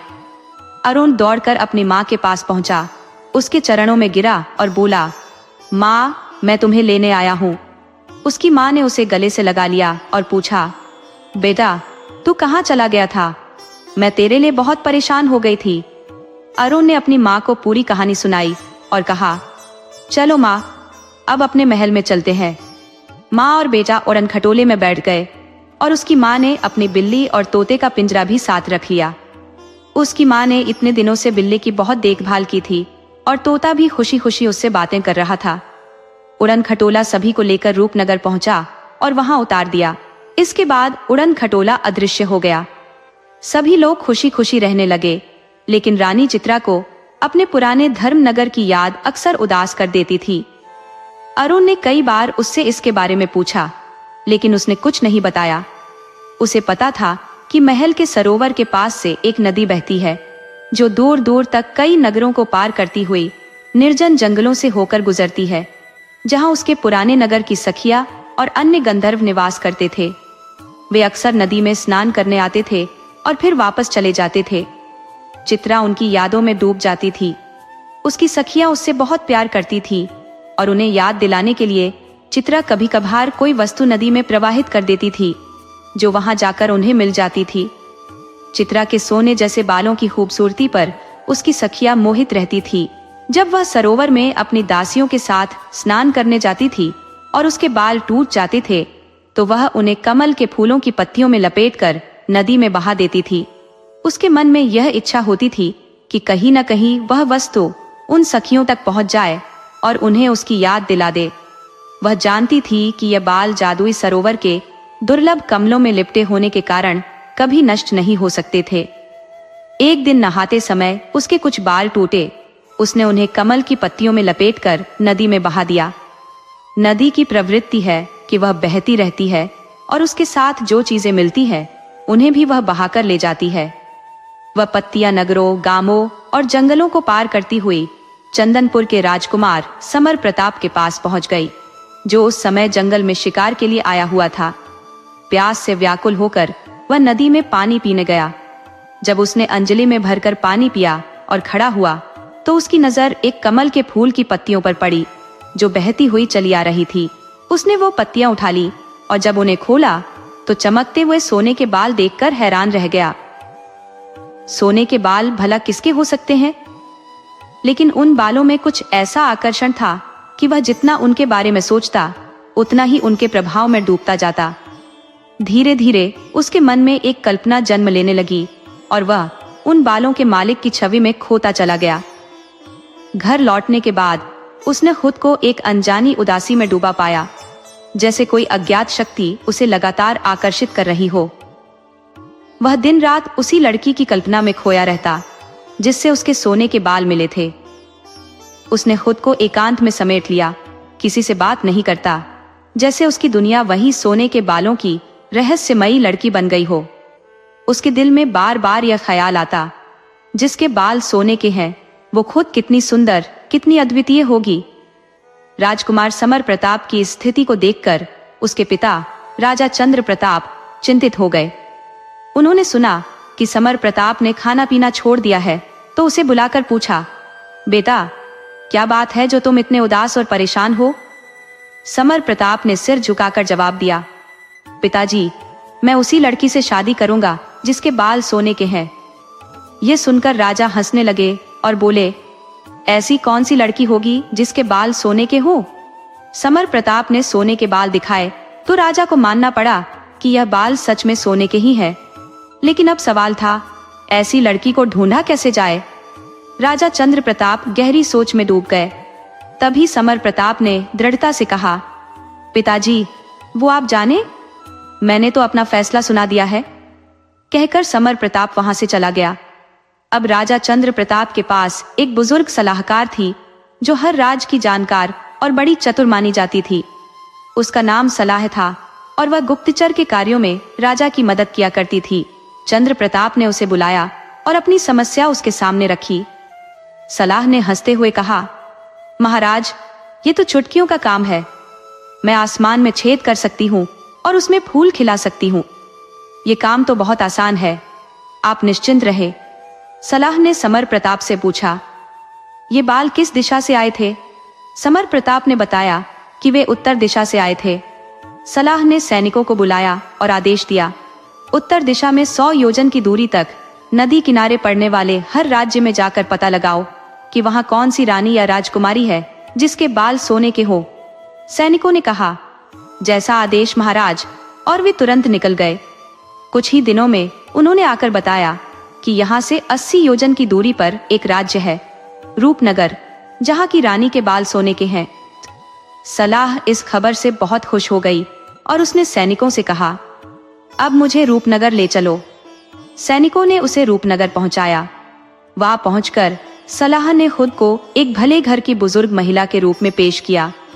वह अरुण के महल में पहुंची, जहां उसे रानी चित्रा के सामने पेश किया गया। चित्रा का रूप देखकर सलाह स्तब्ध रह गई, जैसे उसकी आंखें वहीं ठहर गई। चित्रा ने पूछा, आप कौन है? सलाह ने खुद को संभालते हुए कहा, बेटी मुझे नहीं पहचाना? मैं तुम्हारी बुआ हूं। चित्रा को याद आया कि उसकी कोई बुआ नहीं है, लेकिन उसने सोचा कि इसे न पहचानने से इसे दुख होगा, इसलिए उसने ज्यादा कुछ नहीं पूछा और सलाह के चरण छूकर आशीर्वाद लिया। सलाह का महल में बड़ा स्वागत हुआ और सब उसे बुआ कहने लगे। अरुण की माँ उस समय तीर्थ यात्रा पर थी, तो सलाह ने महल में अपनी जगह बना ली। वह अक्सर चित्रा से मीठी मीठी बातें करके उसके दिल की बात निकालने की कोशिश करती। अरुण राजकाज के कारण हमेशा महल में नहीं रह सकता था, तो इस दौरान सलाह चित्रा के मन में शक के बीज बोने लगी। एक दिन सलाह ने चित्रा से कहा, बेटी यह अरुण तो गरीब है, तुम राजकुमारी हो, फिर तुमने इससे शादी कैसे कर ली? ये तो तुम्हारे योग्य ही नहीं है। चित्रा ने सोचा, बुआ कितनी भली है कि अपने ही भतीजे का पक्ष न लेकर मेरे हित की बात कर रही है। उसने जवाब दिया, बुआ, मैंने यह कभी नहीं सोचा। अरुण साधारण नहीं है, उसके पास जादुई शक्तियां हैं जो आप भी नहीं जानती। सलाह ने धीरे से कहा। अच्छा, लेकिन तुम कैसी पत्नी हो जो अपने पति की इन शक्तियों के बारे में कुछ नहीं जानती? अगर अरुण तुमसे सचमुच प्रेम करता है तो वह तुमसे कुछ नहीं छुपाएगा। आज से तुम उसे पूछ कर देखना, फिर तुम्हें पता चल जाएगा कि उसका प्रेम सच्चा है या दिखावा। सलाह की बातों ने चित्रा के मन में शक पैदा कर दिया, जबकि पहले कभी उसके मन में ऐसी कोई बात नहीं आई थी। अब वह अपने पति की परीक्षा लेने के लिए बेचैन हो गई कि क्या अरुण सच में उससे प्रेम करता है या सिर्फ दिखावा करता है। चित्रा ने एक दिन मौका पाकर अरुण से पूछा, स्वामी, आप मुझसे कितना प्रेम करते हैं? अरुण ने थोड़ा हैरानी से पूछा, चित्रा, ये कोई पूछने वाली बात है? मैं तुमसे बहुत प्रेम करता हूँ। इस पर चित्रा ने कहा, तो फिर आप मुझसे कोई बात क्यों छुपाते हैं? आपने मुझे कभी यह नहीं बताया कि आपने रातों रात महल, सरोवर और बाग कैसे बना लिए थे? अरुण मुस्कुराते हुए बोला, अरे, तुमने कभी पूछा ही नहीं और मुझे याद नहीं रहा। इसमें कौन सी बड़ी बात है? मेरे पास एक चमत्कारी अंगूठी है जिससे जो भी मांगो मिल जाता है। यह सुनकर चित्रा बहुत खुश हो गई। अगले दिन उसने सलाहकार से मिलकर कहा, बुआ जी, आप तो मुझे शक करा रही थी, पर उन्होंने तुरंत ही बता दिया कि उनके पास एक चमत्कारी अंगूठी है और उसी से उन्होंने ये सब किया। सलाहकार ने आश्चर्य से आंखें चौड़ी करते हुए कहा, और तुमने उनसे यह नहीं कहा कि वह अंगूठी मुझे दे दो? चित्रा हंसते हुए बोली, मैं भला अंगूठी का क्या करती? जैसे मेरे पास है वैसे ही उनके पास है। सलाहकार ने समझाते हुए कहा, अरे नहीं, बहुत फर्क है। अगर तुम्हें किसी चीज की जरूरत पड़ जाए और तुम्हारे पास अंगूठी हो तो तुम उसे तुरंत पा सकती हो। वैसे भी वह हमेशा राजकार्य में व्यस्त रहता है। तुम्हारे पास रहना ज्यादा सही रहेगा, लेकिन असली बात तो ये है कि वह तुम्हें अंगूठी देगा या नहीं, ये भी देखना चाहिए। चित्रा आत्मविश्वास से बोली, वे मुझे अंगूठी दे देंगे, इसमें कोई शक नहीं। सलाहकार ने कहा, विश्वास और सच में होना दो अलग बातें हैं, आजमा कर देख लो। चित्रा ने अरुण से कहा, स्वामी, वह अंगूठी मुझे दे दीजिए, मैं उसका उपयोग करना चाहती हूँ। अरुण ने हंसते हुए कहा, इसमें कौन सी बड़ी बात है? ये लो, जैसे मेरे पास थी अब तुम्हारे पास है। अरुण ने अंगूठी चित्रा को दे दी और खुद दरबार के काम में लग गया। चित्रा दौड़ती हुई सलाहकार के पास पहुंची और खुशी से बोली, बुआ जी, देखो, उन्होंने मुझे अंगूठी दे दी। सलाहकार अपनी योजना सफल होते देखकर बहुत प्रसन्न हुई और बोली, इसका उपयोग कैसे होगा? चित्रा ने थोड़ी उदासी से कहा, मैंने पूछा ही नहीं। सलाहकार ने सिर पर हाथ मारते हुए कहा, तो फिर इस अंगूठी का क्या फायदा? अगर तुम इसका उपयोग नहीं जानती तो क्या करोगी? तब चित्रा को अपनी गलती समझ में आई और उसने कहा, हाँ, आप सही कह रही हैं, अगली बार मैं इसका उपयोग भी पूछ लूंगी। इसके बाद चित्रा अपनी दासियों के साथ फूलों के बाग में घूमने चली गई। उसी समय अरुण दरबार का काम खत्म करके महल आया, लेकिन चित्रा को वहां न पाकर उसने दासियों से पूछा। दासियों ने बताया कि रानी जी बाग में घूमने गई है। अरुण भी बाग में पहुंच गया और चित्रा के साथ बैठकर बातें करने लगा। उसने कहा, राजा बनना भी कितना कठिन काम है, अपने लिए समय ही नहीं बचता, हम कभी बैठकर बात भी नहीं कर पाते। फिर हंसते हुए बोला, अच्छा, यह बताओ, तुम मुझे कितना प्रेम करती हो? चित्रा ने शर्माते हुए कहा, यह भी कोई पूछने वाली बात है? बहुत करती हूँ। कहीं ऐसा तो नहीं कि तुम मुझे भूलकर किसी और को याद करने लगो? अरुण ने हंसते हुए कहा, कैसी बातें कर रही हो, आज तुम कुछ अलग ही लग रही हो। फिर अरुण थोड़ा गंभीर हो गया और बोला, चित्रा, अगर कभी कोई मुझसे तुम्हें छीन ले तो तुम क्या करोगी? चित्रा ने जवाब दिया, जो होगा वह देखा जाएगा, लेकिन इतना जरूर है कि मैं तुम्हें छोड़कर किसी और से कभी प्रेम नहीं करूंगी। अरुण यह सुनकर खुश हो गया। चिड़ियों की मधुर आवाजों के बीच उन्होंने अपनी बातचीत बंद कर दी और खुशबू भरी हवाओं में अपने मन को बहा दिया। तभी चित्रा को अचानक वह अंगूठी वाली बात याद आ गई और उसने पूछा, स्वामी, आपकी चमत्कारी अंगूठी का उपयोग कैसे होता है? अरुण ने हंसते हुए कहा, देखो, मैं तुम्हें दिखाता हूं। उसने चित्रा से अंगूठी ली, सरोवर से जल लेकर उसे धोया और कहा, सत्य राजा वासुकी की अंगूठी, चित्रा के लिए जोड़ा हुआ हार ले आओ। तुरंत ही एक चमचमाता हुआ हार आ गया, जिसे अरुण ने चित्रा के गले में पहना दिया। अब चित्रा को भी इस अंगूठी के चमत्कारिक उपयोग की विधि समझ में आ गई। अरुण ने अंगूठी फिर से चित्रा को दे दी और वे दोनों बाग में देर तक घूमते रहे। चित्रा इस चमत्कार से बहुत खुश हुई और सोचा, अब इस अंगूठी का चमत्कार बुआ को दिखाऊंगी तो वह कितनी हैरान हो जाएगी।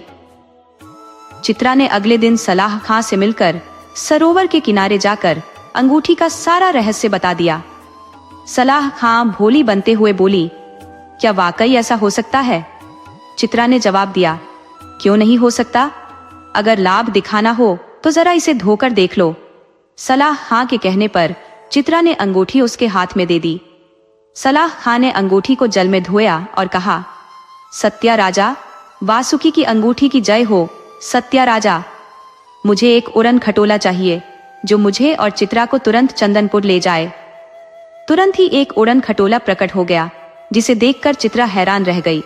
सलाह खां ने उड़न खटोले में बैठकर चित्रा का हाथ पकड़ा और उसे भी बैठा लिया। उसने कहा, चलो आज सैर करेंगे, तुम्हें अपना घर दिखाऊंगी। चित्रा को बहुत खुशी हो रही थी क्योंकि उसे आज बुआ का घर देखने को मिलेगा।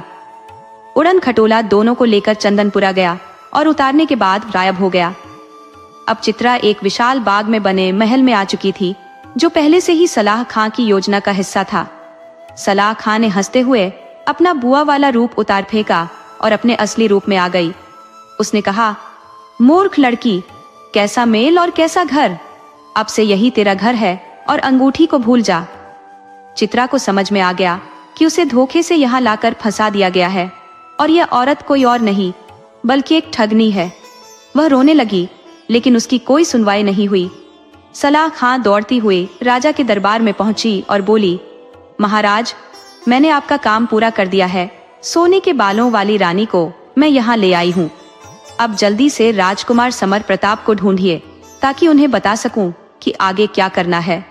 राजा ने तुरंत समर प्रताप को सलाह खां से मिलने के लिए कहा।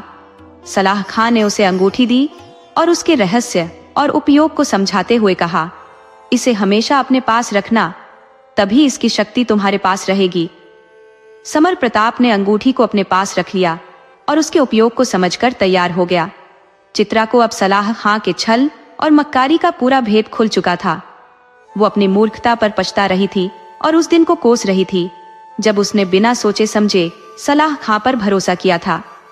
अब उसे अपने पिता चित्रकेतु और अपनी माँ लेखामती की बेहद याद आ रही थी, जो इन दिनों उसकी सास के साथ तीर्थ यात्रा पर गए हुए थे। उसे चिंता थी कि जब वे लौट कर आएंगे तो उन्हें कितना बड़ा धक्का लगेगा। अब कोई तरीका नहीं था जिससे वह अपने माता पिता तक अपना संदेश पहुंचा सके। मन ही मन वो कई योजनाएं बना रही थी, लेकिन कोई योजना उसे पूरी तरह सही नहीं लग रही थी। उसे बस एक ही ख्याल आ रहा था कि कैसे वो अंगूठी वापस हासिल कर सके और अपने देश लौट सके। अगले दिन समर प्रताप उससे मिलने आया और उसे शादी का प्रस्ताव दिया। चित्रा ने मुस्कुराते हुए कहा, मैं आपसे शादी जरूर करूंगी। आप इतने सुंदर राजकुमार हैं, भला कौन मना करेगा। और आप तो इस वैभवशाली नगर के युवराज भी हैं, पर मेरी एक शर्त है। राजकुमार ने उत्सुकता से पूछा, क्या शर्त है? चित्रा ने जवाब दिया, मेरे पास एक बोलने वाला तोता और एक बोलने वाली बिल्ली थी। वे मेरे सबसे प्रिय साथी थे। मैं उनसे बातें किया करती थी। जब से मैं यहाँ आई हूँ, मुझे उनके बिना कुछ अच्छा नहीं लग रहा।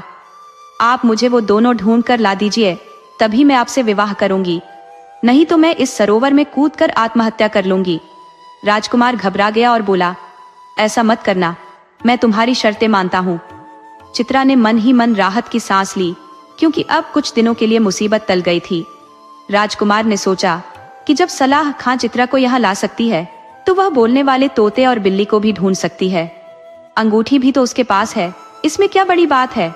लेकिन तभी चित्रा ने ऐसी बात कह दी कि राजकुमार के सारे अरमानों पर पानी फिर गया। चित्रा बोली, मेरे साथ धोखा हुआ है। मेरी अंगूठी छल से ले ली गई है, और अगर तुम उसी अंगूठी के सहारे मेरे तोते और बिल्ली को ढूंढ लाओगे तो मैं तुम्हें बहादुर नहीं मानूंगी। मैं तुम्हारी असली ताकत देखना चाहती हूँ। इसलिए अगर तुम बिना अंगूठी का प्रयोग किए उन्हें ला सको तो ही मैं तुम्हारी बहादुरी को मानूंगी। राजकुमार ने उसकी शर्त मान ली, क्योंकि उसके पास और कोई चारा नहीं था। वह जल्दी आने का वादा करके महल लौट गया। इधर जब वरुण लौट कर आया और उसने चित्रा को गायब पाया तो वह बेहद परेशान हो गया। जब उसने दासियों से पूछा तो पता चला कि चित्रा बुआ के साथ सरोवर की ओर गई थी और फिर कभी वापस नहीं आई। वरुण के मन में पहले से ही कुछ शंका थी, जो अब सच साबित हो रही थी। उसी दिन उसकी माँ चित्रकेतु और लेखामती भी तीर्थ यात्रा से लौट आए। जब उन्होंने महल में सन्नाटा देखा तो दासियों से पूछा कि क्या हुआ। दासियों ने पूरी बात बताई कि कोई बुआ आई थी और वह चित्रा का अपहरण करके ले गई। अरुण की माँ ने तोते और बिल्ली को अपने साथ इसलिए ले लिया था क्योंकि वे दोनों बहुत ही चतुर थे, हर बात की जानकारी रखते थे और सही दिशा में मार्गदर्शन करते थे। जब उनकी माँ को पूरी सच्चाई पता चली तो उन्होंने कहा, अब तुम लोग चित्रा की खोज में लग जाओ और पता करो कि वह कहाँ है। तोते और बिल्ली ने तुरंत हामी भरी और अपनी खोज यात्रा पर निकल पड़े। उनका अब यही एकमात्र काम रह गया था। वे उड़ते हुए गांव शहरों का जायजा लेते और जहां भी जरूरी लगता वहीं रुक जाते। हर पेड़, हर घर, हर आंगन में उन्होंने चित्रा की खोज की। ऐसे ही कई दिन बीत गए। अंततः एक दिन वे एक दूरस्थ इलाके में पहुंचे जिसकी दूरी करीब 80 योजन थी। अब उनकी निगाहें चंदनपुर पर टिकी थी। चंदनपुर में सबसे पहले वे उस बाग में पहुंचे जहां एक महल बना हुआ था। तोते को वहां लगे आम के पेड़ बहुत आकर्षित कर रहे थे, इसलिए उसने पहले वहीं जाने का निर्णय लिया। बिल्ली भी उसके पीछे पीछे चल दी। तोता पेड़ पर बैठकर रसीले आम खाने में मशगूल हो गया। दूसरी ओर चित्रा उस दिन बहुत उदास थी, इसलिए वह महल के ऊपर वाले झरोखे पर आकर खड़ी हो गई। तभी तोते ने इधर उधर देखा और उसकी निगाहें झरोखे पर खड़ी चित्रा पर जाती की। उसने उसे तुरंत पहचान लिया। चित्रा भी चौकन्नी हो गई क्योंकि वह तोते की आवाज पहचानती थी। बिल्ली ने भी पूरे महल की छानबीन कर ली थी, बस झरोका ही बाकी था। जब वह झरोके तक पहुंची तो उसने भी चित्रा को देखा। तोते के मुंह से आम छूट गया और वह खुशी से टहलने लगा। चित्रा ने तोते को बुलाया तो वह झट से उड़कर उसके पास आ गया। बिल्ली ने तोते को देखा और पूछा, तुम यहाँ कैसे आए? चित्रा ने बिल्ली की आवाज सुनी और उसे देखकर चौंक पड़ी। बिल्ली कूदकर चित्रा की गोद में चढ़ गई और तोता उसके कंधे पर बैठ गया। चित्रा कभी बिल्ली को सहलाती तो कभी तोते को। उसकी आंखों में खुशी के आंसू बहने लगे। तीनों खुशी से बातें करने लगे। तोते और बिल्ली की खोज अब पूरी हो चुकी थी। बिल्ली ने बताया, सब तुम्हें लेकर बहुत परेशान हो रहे हैं। चित्रा ने जवाब दिया, मेरी अंगूठी समर प्रताप के हाथों में चली गई है। बुआ यहाँ की गुप्तचर निकली और उसने धोखे से मुझसे अंगूठी छीन ली। अब हमें अंगूठी वापस कैसे हासिल करनी है? तीनों ने मिलकर योजना बनानी शुरू की कि कैसे अंगूठी वापस लाई जाए।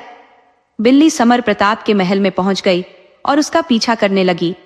उसने देखा कि समर प्रताप दिन भर अंगूठी को अपने हाथ में पहने रखता है और रात में उसे अपने मुंह में रखकर सोता है।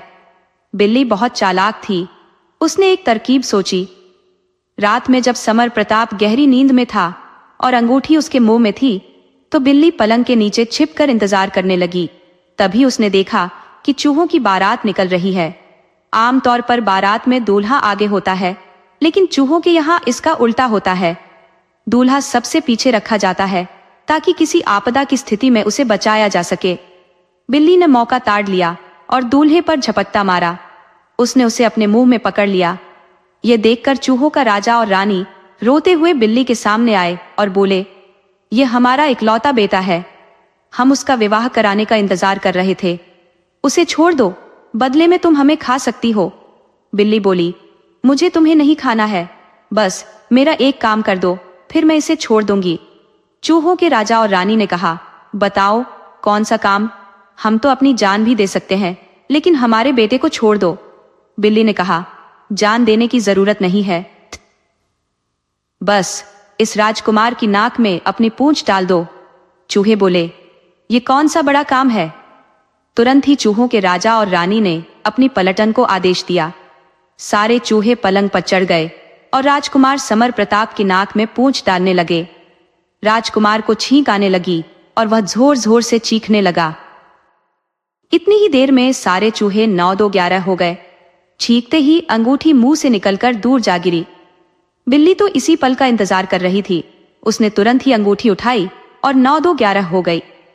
इधर जब समर प्रताप कुछ संभला तो उसे पता चला कि अंगूठी उसके मुंह से निकलकर कहीं गिर गई है। उसने पूरे कक्ष की खाक छान मारी, लेकिन अंगूठी का कहीं अता पता नहीं चला। वे बेहद चिंतित हो गए। समर प्रताप ने आसमान और जमीन एक कर दी, पर अंगूठी उसे नहीं मिली।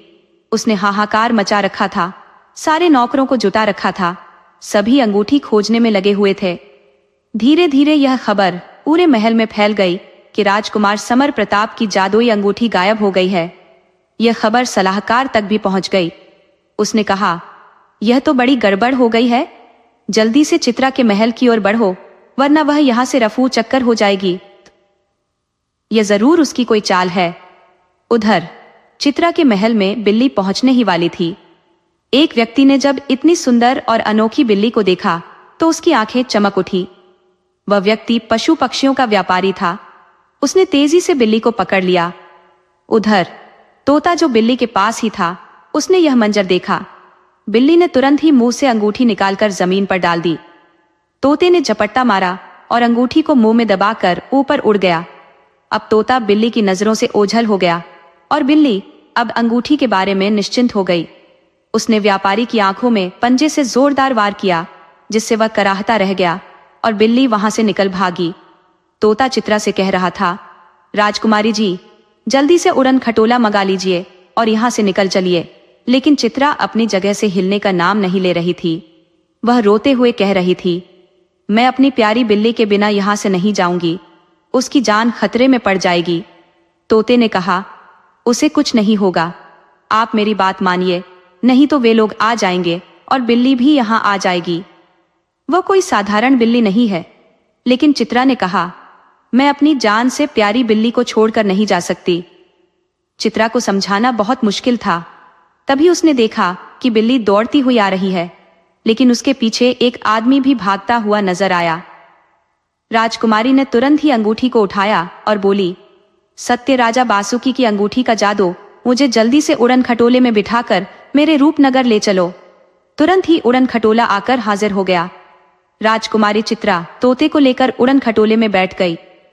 जैसे ही उड़न खटोला उड़ने को हुआ, बिल्ली दौड़ती हुई आई और छलांग लगाकर चित्रा की गोद में आ गई।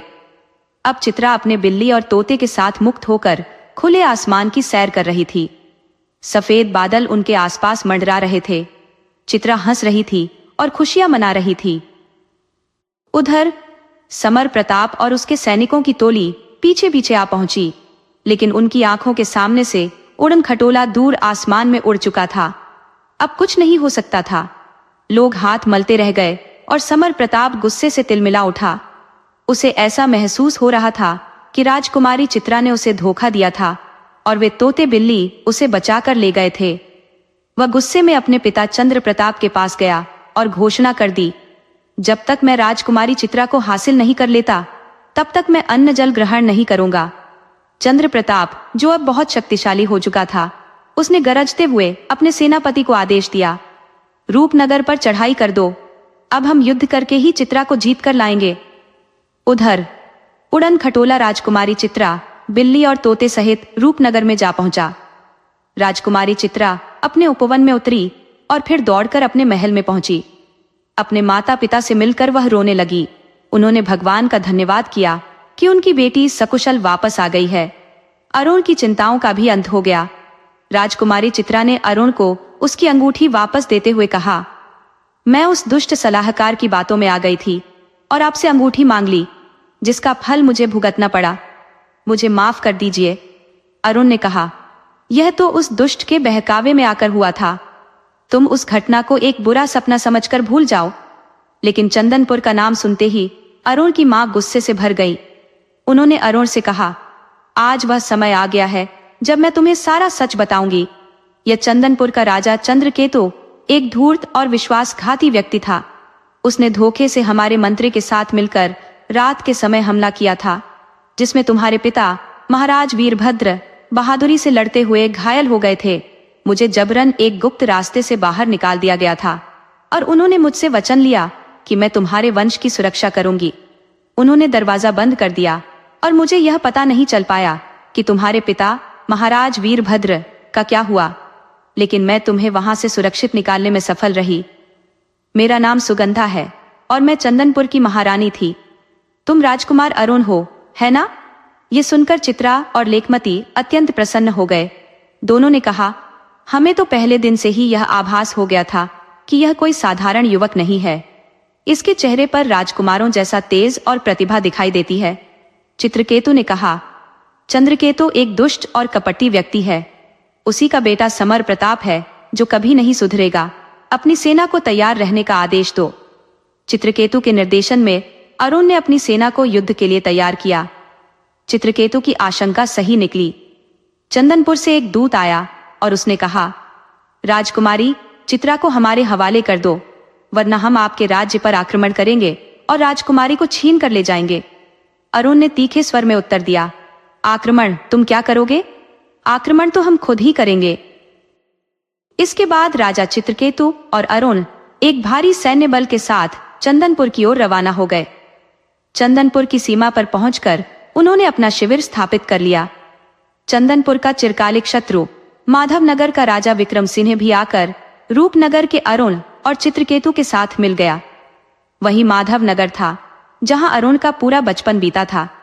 अब एक भीषण युद्ध छिड़ गया। यह युद्ध कई दिनों तक चला, लेकिन रूपनगर की सेना ने चंदनपुर की सेना को बुरी तरह से हरा दिया। अरुण महल में घुस आया और चंद्र प्रताप, जो महल में छिपा हुआ था, को पकड़ लिया।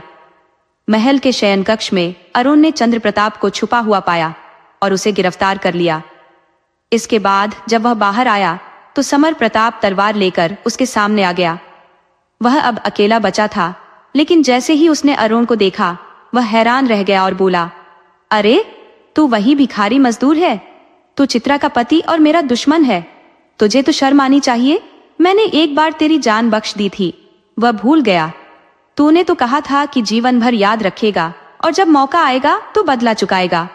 मैंने तेरी जान बख्शी थी, भीख में दी थी। अब तो मेरी दी हुई जिंदगी पर फल फूल रहा है। ऐसा बदला चुकाना तेरे बस की बात नहीं। तो क्या बदला चुकाएगा? तू तो एक नीच बाप की नीच औलाद है। और सुन, मैं मजदूर नहीं हूं, मैं इस राज्य का असली राजकुमार हूं, जिसका राज्य तेरे बाप ने धोखे से छीन लिया था। जाकर अपने बाप से पूछ कि क्या मैं तुझे जीवन दान दे सकता हूं? समर प्रताप तलवार लहराते हुए बोला, मैं तुझे बख्श दूंगा।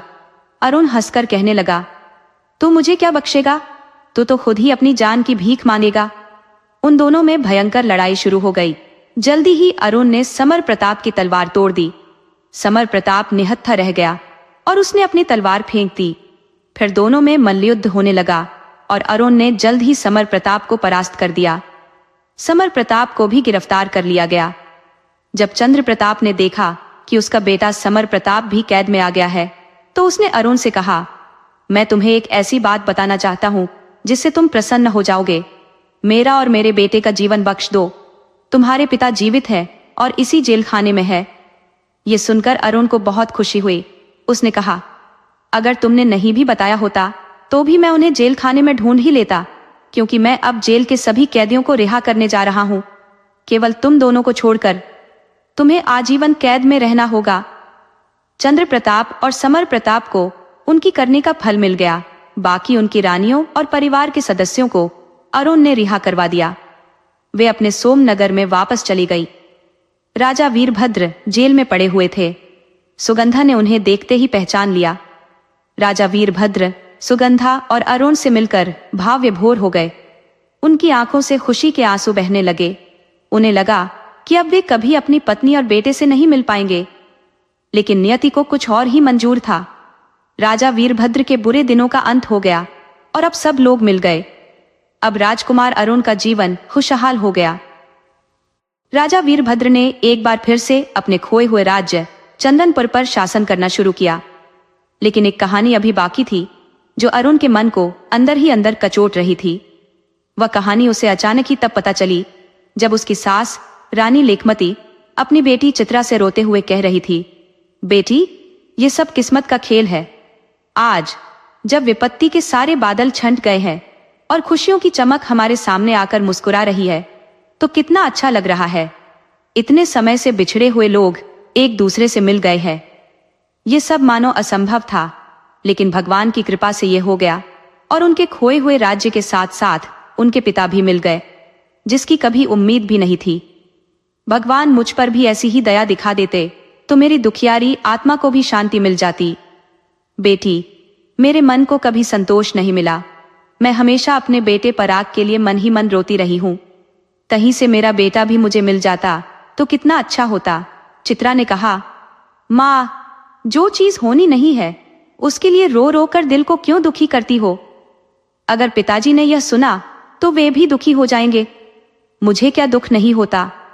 जब मैं अपने भाई को याद करती हूं तो मेरी आंखों से आंसू बहने लगते हैं, लेकिन इसके अलावा मैं और क्या कर सकती हूं? अचानक वहां अरुण को देखकर माँ बेटी चुप हो गई, लेकिन अरुण ने यह पहली बार सुना था और वह जानने के लिए उत्सुक हो गया। उसने जिद करके जब पूछा तो रानी लेखमती ने बताया कि राजकुमारी चित्रा से 2 साल बड़ा उसका एक भाई भी था। चित्रा के पिता महाराज चित्रकेतु शिकार खेलने जाया करते थे और जब लौट कर आते तो अपने शिकार की विचित्र कहानियां सुनाते, जिन्हें पराग बड़े चाव से सुनता था। कभी कभी वह जिद करता था कि वह भी उनके साथ चलेगा, लेकिन महाराज कहते थे, तुम अभी बहुत छोटे हो, अभी नहीं जा सकते। लेकिन एक दिन उसने बहुत जिद की और आखिरकार महाराज को झुकना पड़ा। वह उनके साथ चला गया। जंगल में जगह जगह पशु पक्षी देखकर और पूरे जंगल में घूमकर उसे बहुत अच्छा लगा। इसके बाद जब भी उसका मन करता वह जिद करता और चला जाता। एक दिन जब पड़ोसी राज्य के राजा ने तुम्हारे पिताजी को मदद के लिए बुलाया तो वे अपनी सेना लेकर निकल पड़े। उस समय तक पराग जवान हो चुका था। उसमें नया जोश भर गया था और वह अपनी जिद के आगे किसी की नहीं सुनता था। उसने अपने हमउम्र मंत्री के बेटे कृपाल को साथ लिया और शिकार के लिए जंगल में चला गया। मैंने उसे बहुत मना किया, लेकिन वह नहीं माना। उसके बाद वह वहां से गायब हो गया और फिर कभी नहीं लौटा। कृपाल भी नहीं लौटा। हमने उसे बहुत ढूंढा। महाराज ने अपने सैनिकों और गुप्तचरों को भी लगाया, लेकिन कहीं भी उसका कोई पता नहीं चला। तब से महाराज भी बहुत दुखी रहते हैं। ये कहानी सुनकर अरुण को बहुत दुख हुआ। उसने सोचा, मेरा राज्य चंदनपुर है और यहाँ का राज्य इन्होंने मुझे सौंप दिया, जबकि यहाँ का असली हकदार पराग है। अब मैं इस राज्य पर कैसे राजा बना रह सकता हूँ? मुझे उसे खोज निकालना होगा और अपने माता पिता समान सास ससुर को उनका बेटा लौटाना होगा, जिससे उन्हें मानसिक शांति मिल सके। इस तरह उनका उत्तराधिकारी भी मिल जाएगा। लेकिन अरुण ने उन्हें कोई आश्वासन नहीं दिया और वहां से चला गया। वह एक नए अभियान पर निकल पड़ा, जो था पराग को खोजने का। उसने एक दिन राजा चित्रकेतु से कहा, पिताजी, आपने तो यहाँ के जंगलों में बहुत शिकार खेले हैं, एक दिन मुझे भी शिकार के लिए ले चलिए ना। राजा चित्रकेतु ने उदास मन से कहा, बेटा, अब मेरे मन में राजपाट और शिकार के प्रति कोई रुचि नहीं रह गई है। मैंने अपने मन में वैराग्य उत्पन्न कर लिया है, इसलिए तो मैंने राजपाट तुम्हें सौंप दिया, वरना मैं खुद ही राजा बनकर बैठा रहता। लेकिन फिर भी अरुण ने आग्रह किया, पिताजी, बस एक बार वह स्थान दिखा दीजिए जहां आप शिकार खेलने जाया करते थे। राजा ने बेमन से कहा, ठीक है, चलो। राजा चित्रकेतु पराग के साथ जाने के लिए तैयार हो गए। उन्हें अपने बेटे की बहुत याद आ रही थी। उन्होंने मंत्री कृपानिधान को आदेश दिया, 100 सिपाही और दल बल तैयार करो, हम शिकार के लिए जाएंगे। इतने सालों बाद राजा फिर से शिकार के लिए जाएगा। जैसे ही यह सुना गया, एक खुशी की लहर दौड़ पड़ी। सभी जानते थे कि राजा अब तक कितने उदास थे। यहाँ तक कि मंत्री कृपानिधान भी अपने बेटे कृपाल के खोने से दुखी थे। राजा की आज्ञा का पालन करते हुए एक बड़ा दलबल शिकार के लिए तैयार हो गया और वे सब एक नए सफर पर रवाना हो गए। अरुण को जानवरों का शिकार करना बिल्कुल भी पसंद नहीं था, लेकिन यह भी उसने सुना था कि यह राजाओं का कर्तव्य होता है, जो उन्हें निभाना पड़ता है। फिर भी उसने शिकार की जगहों को बड़े ध्यान से देखा और याद रखा कि कौन सी जगह कैसी है। उसकी टोली आगे बढ़ रही थी। जहां कहीं भी वे जाते, अपना पड़ाव लगा देते। अरुण घोड़े पर बैठकर जंगल का कोना कोना छान मारता, लेकिन कोई खतरनाक जानवर उस पर हमला नहीं करता था, क्योंकि उसके तरकश में तीर तैयार थे। हर जगह वह खुद जाकर आसपास के गांवों और कबीलों में पूछताछ करता। शायद कोई ऐसी घटना घटी हो जिससे उसे कोई सुराग मिल सके। उसने उत्तर दिशा की ओर आखिरी बचे जंगल का रुख किया, जो नंदनवन के नाम से मशहूर था। उसने सुना था कि यह जंगल बहुत रहस्यमयी है। राजा चित्रकेतु ने उसे वहां जाने से मना किया था और कहा था कि अब तक जितने इलाके देखे गए हैं वे काफी हैं। कुछ लोग कहते थे कि वहां गंधर्व आते हैं, तो कुछ कहते थे कि यह जादूगरों का स्थान है। अरुण ने राजा की बात मान ली थी और अपना दल वापस लेकर रूपनगर लौट आया। राजा चित्रकेतु को सुरक्षित महल में पहुंचाकर अरुण रात के समय चुपचाप अपना घोड़ा तैयार करके वहां से निकल पड़ा। उसके मन में एक बड़ी बेचैनी थी। आखिरकार इस जंगल में कौन से रहस्य छिपे हुए हैं? उसे विश्वास था कि पराग और कृपाल का सुराग इसी जंगल से मिलेगा। रात भर अरुण घोड़े को दौड़ाता रहा और आखिरकार नंदनवन पहुंच गया। उसने अपने इष्ट देव को याद किया और अपने हाथ में पहनी जादुई अंगूठी की तरफ देखा, लेकिन साथ ही उसे नागराज की चेतावनी भी याद आई, जिसने उसे कहा था कि इस अंगूठी का दुरुपयोग मत करना। इसका उपयोग केवल संकट के समय या किसी और के भले के लिए करना। अरुण अंगूठी का दुरुपयोग नहीं करना चाहता था, इसलिए उसने उसे इस्तेमाल नहीं किया। जंगल में घुसते ही अरुण ने खुद को तैयार किया। जंगल में विचित्र आवाजें आ रही थी, जो किसी भी खतरे का संकेत हो सकती थी। अचानक उसने सिंह की जोरदार दहाड़ सुनी और सतर्क हो गया। दहाड़ इस बार उसके बहुत करीब से आई। अरुण ने देखा कि एक भयंकर सिंह उसकी ओर झपट रहा था। उसने तेजी से तरकश से तीर निकाला और शेर की ओर छोड़ दिया। तीर सीधे सिंह के मुंह में जा लगा, लेकिन सिंह मरा नहीं, बल्कि अरुण की आंखों के सामने वह सिंह अपना रूप बदलने लगा और देखते ही देखते वह एक चप्पल हिरण में बदल गया। हिरण वहां से भाग खड़ा हुआ और अरुण उसके पीछे पीछे घोड़ा लेकर दौड़ पड़ा। अरुण ने फिर से तीर निकाला और भागते हुए हिरण पर निशाना साधा। आश्चर्य की बात यह थी कि जैसे ही तीर छोड़ा गया, हिरण गायब हो गया और उसकी जगह पर एक सन्यासी युवक खड़ा मुस्कुरा रहा था। अरुण यह देखकर चौंक गया कि उसने इंसान पर हमला कर दिया। सन्यासी के हाथ में कमंडल था और वह मंत्रमुग्ध करने वाली चाल से आगे बढ़ने लगा। सन्यासी ने अरुण की ओर देखा और उसकी आंखों में ऐसा तेज था कि अरुण उसकी ओर खींचा चला गया। शायद यह उसका सम्मोहन था जिसने अरुण को अपने गिरफ्त में ले लिया। अरुण अब घोड़े से उतरकर उसे लगाम से पकड़ते हुए धीरे धीरे आगे बढ़ रहा था। चलते चलते वह एक बड़े पेड़ के पास पहुंचा, जिसकी जड़ के पास एक गुफा जैसी खो बनी हुई थी। उस गुफा के ऊपर झाड़ियां फैली हुई थी। अरुण ने उन झाड़ियों को हटाया और गुफा में दाखिल हो गया। गुफा में घुसते ही वह एक विशाल दरवाजे के सामने पहुंच गया। अरुण अपने घोड़े समेत दरवाजे के अंदर दाखिल हुआ और वहां जो उसने देखा उससे वह अचंभित रह गया।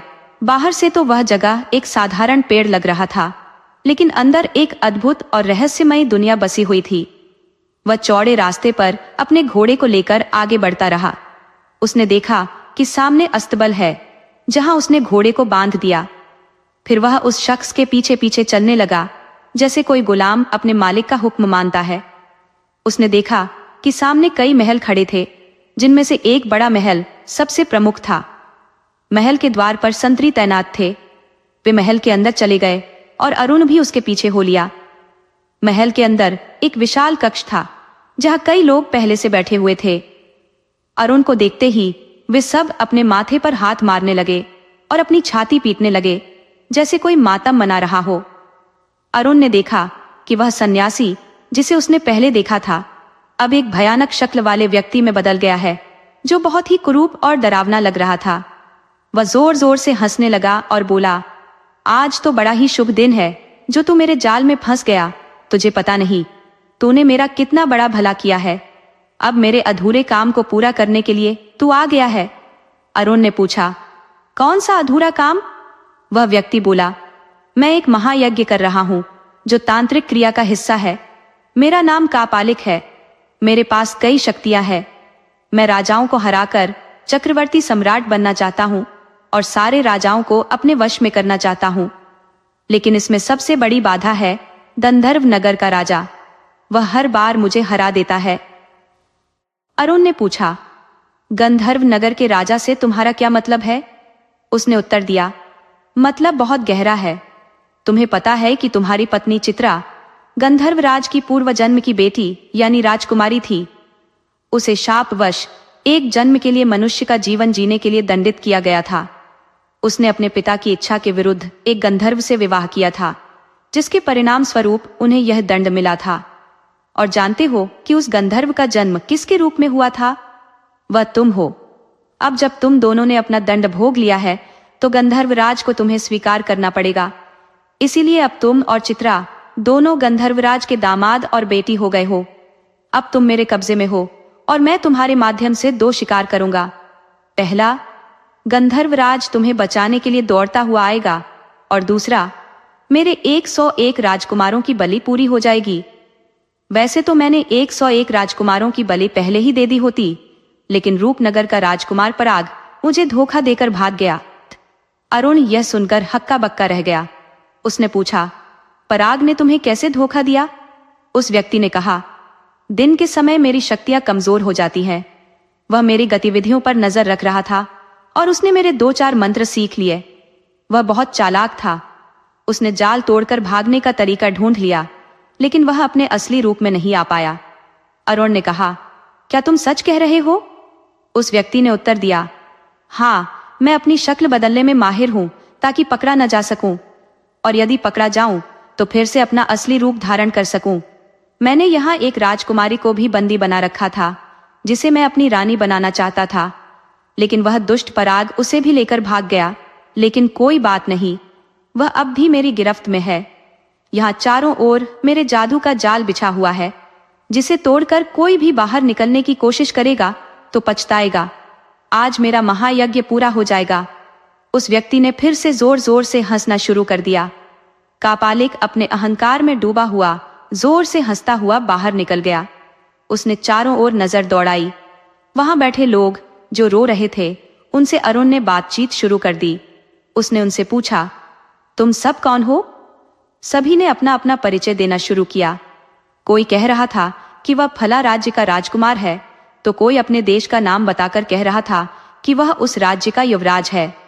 ये सभी किसी न किसी बहाने से यहाँ फंस गए थे। कोई तो इस चालबाज हिरण के पीछे पीछे आ गया था। कापालिक तरह तरह के रूप बदलकर लोगों को सुंदरबन में फंसाकर यहाँ लाता था। अरुण ने पूछा, यह कौन पराग को जानता है? तभी उनमें से कृपाल ने कहा, मैं पराग के साथ ही आया था। हम इस दुष्ट के जाल में फंस गए थे। अगर इससे बचने का कोई तरीका नहीं निकला तो ये हमें आज ही बलि चढ़ा देगा। कृपाल के चेहरे पर डर साफ झलक रहा था। सबके चेहरों पर भय की छाया थी। ये उनकी आखिरी रात थी। अभी तक तो उन्हें इस बात की उम्मीद थी कि 101 राजकुमार पूरे नहीं हुए थे, लेकिन अरुण के आने से अब वह संख्या पूरी हो गई थी। अगर वे बाहर निकल भी गए तो उनका रूप बदल जाएगा। कृपाल ने अरुण को बताया, एक दिन मैं सोने का नाटक कर रहा था। मैं कापालिक की दिन की शक्तियों को देखना चाहता था। एक व्यक्ति बाहर निकला तो वह चिड़िया बन गया। कापालिक उसे सिर पकड़कर वापस ले आया। चिड़िया बनने के बाद उसे होश भी नहीं रहा था। कापालिक ने उसके ऊपर जल छिड़का और उसे फिर से उसके असली रूप में बदल दिया। लेकिन एक दिक्कत है, अगर कोई यहाँ से निकले और उसका भेष बदल जाए तो यह जल भी काम नहीं करेगा। हम लोगों के लिए यह तभी काम करेगा जब कापालिक मारा जाएगा। अब उनके पास ज्यादा समय नहीं बचा था और वे इस पर गहन विचार करने लगे। उनके दिमाग में कई योजनाएं आ रही थी, लेकिन कोई भी योजना इतनी प्रभावी नहीं थी कि कापालिक को मात दी जा सके। ऐसे समय में अरुण को अपनी जादुई अंगूठी याद आई। उसने जल से अंगूठी को धोकर कहा, हे सत्यराज, बासुकी की अंगूठी, इन सबको जादू के माया जाल से मुक्त कर दो। अचानक वहां भूकंप सा महसूस हुआ। जादू के घेरे को तोड़ने की बहुत कोशिश की गई, लेकिन अंगूठी असफल हो गई। इसका मतलब था कि अंगूठी जादू से लड़ने में सक्षम नहीं है। अरुण इस बात से घबरा गया कि उसकी जादुई अंगूठी भी कापालिक के काले जादू के सामने कमजोर पड़ गई है। दूसरी ओर नागलोक में राजा बासुकी अपने महल में बैठे थे। उन्हें सूचित किया गया कि आपकी दी हुई अंगूठी का जादू पहली बार असफल हो गया है और जिसे आपने यह अंगूठी दी थी उसे आपकी मदद की सख्त जरूरत है। इस अदृश्य संदेश पर बासुकी तुरंत खड़े हो गए और बोले, किसकी हिम्मत हुई मेरे हुक्म की अवहेलना करने की? नागराज ने अपने पुत्र सारंग और अपने बहादुर योद्धाओं को युद्ध का आदेश दे दिया। अंगूठी के निर्देश पर वे जादुई नगरी में तेजी से पहुंचे और चारों ओर से घेरा डाल दिया। अंगूठी अब फिर से नागराज के पास आ गई थी और महल के बाहर वह बेहतरीन तरीके से काम कर रही थी। इसी बीच कापालिक अपनी आवश्यक सामग्री लेकर वहां आ पहुंचा। उसने जब नागराज को वहां देखा तो उपहास करते हुए बोला, तुम्हारे आने से मौत सुनिश्चित हो गई है। देखना, तुझे मदद तो क्या, खुद का बचाव करना भी मुश्किल हो जाएगा। फिर दोनों के बीच भीषण युद्ध छिड़ गया। नागराज ने अपनी आग बरसाने वाली सांस छोड़ी, जिससे चारों तरफ आग की लपटें फैल गई और कापालिक के जादू को जलाने लगी। कापालिक ने अपनी मायावी शक्तियों से पानी की बौछार छोड़ी, जिससे आग बुझने लगी। नागराज ने गुस्से में आकर एक और भयंकर वार किया, जिससे सैकड़ों आर्या जहरीले बगुले निकले और कापालिक के जादू की तरंगों को काटने लगे। यह देख कापालिक क्रोध से कांप उठा। उसने अपनी मायावी शक्तियों का उपयोग कर सशस्त्र सैनिकों की एक विशाल फौज तैयार कर दी, जो घातक हथियारों से लैस थे। नागराज, सारंग और उनके वीर सैनिकों ने अपनी सारी शक्तियां एकत्रित की और अपना सबसे घातक लाल जहर बगुलों के माध्यम से हवा में छोड़ दिया। ये बगुले हवा में उड़ते हुए कापालिक के सैनिकों के मुंह में प्रवेश कर गए और पलक झपकते ही वे सभी जहरीले जहर की चपेट में आकर ढेर हो गए। खुद कापालिक भी इस जहर के प्रभाव से बेहोश होने लगा। उसने अपनी संजीवनी शक्ति का उपयोग किया, जो उसकी सबसे बड़ी ताकत थी और जिससे उसकी शक्तियां दोगुनी हो जाती थी। लेकिन इस बार संजीवनी शक्ति का उपयोग करने के बाद भी कापालिक की जीवन शक्ति तेजी से क्षीण हो रही थी। उसने महसूस किया कि वह अब एक साधारण मानव की तरह कमजोर हो चुका है। जैसे ही कापालिक की शक्तियां कमजोर पड़ने लगी, नागराज ने सभी को बाहर निकलने का आदेश दिया। सब राजकुमार तेजी से बाहर भागे, लेकिन बाहर निकलते ही वे सब हिरण में बदल गए। कापालिक का जादू अब भी टूटा नहीं था और नागराज को इस बात की खबर नहीं थी।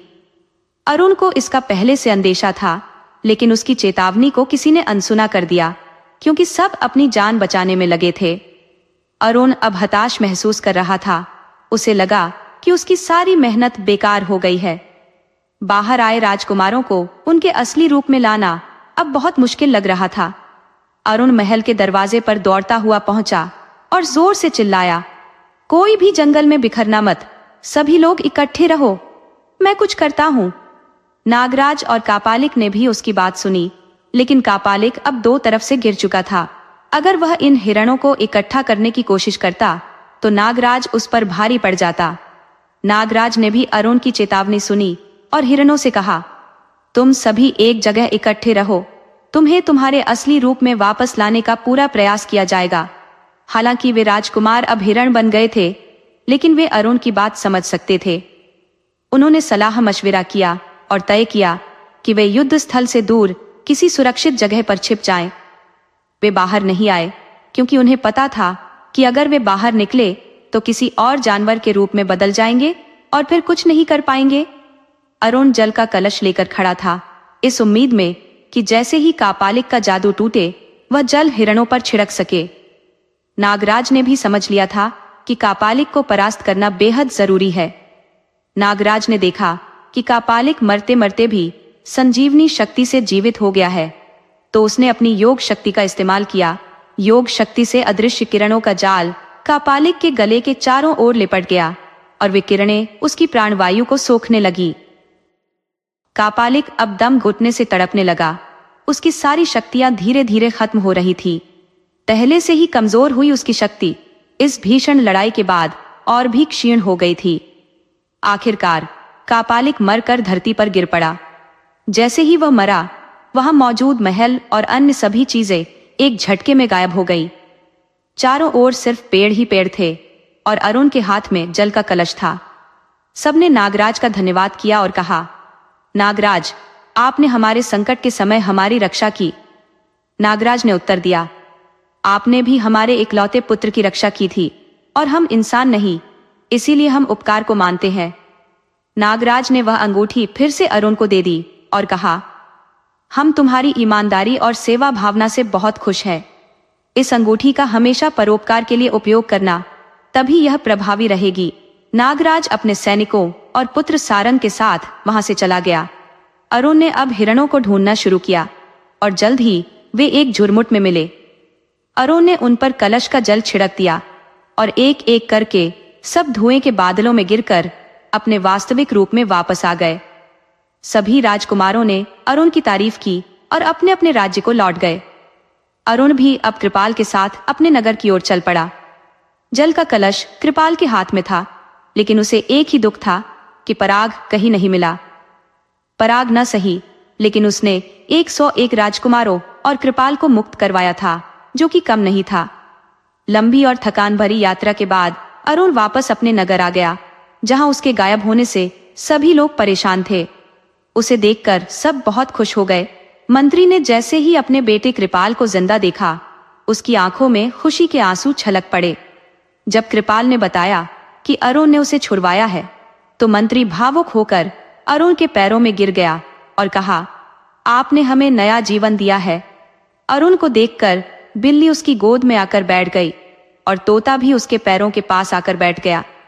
उसी वक्त कृपाल जल का कलश लेकर आया और बोला, राजकुमार जी, ये जल का कलश ले लीजिए, मैं तो आपको देना ही भूल गया था।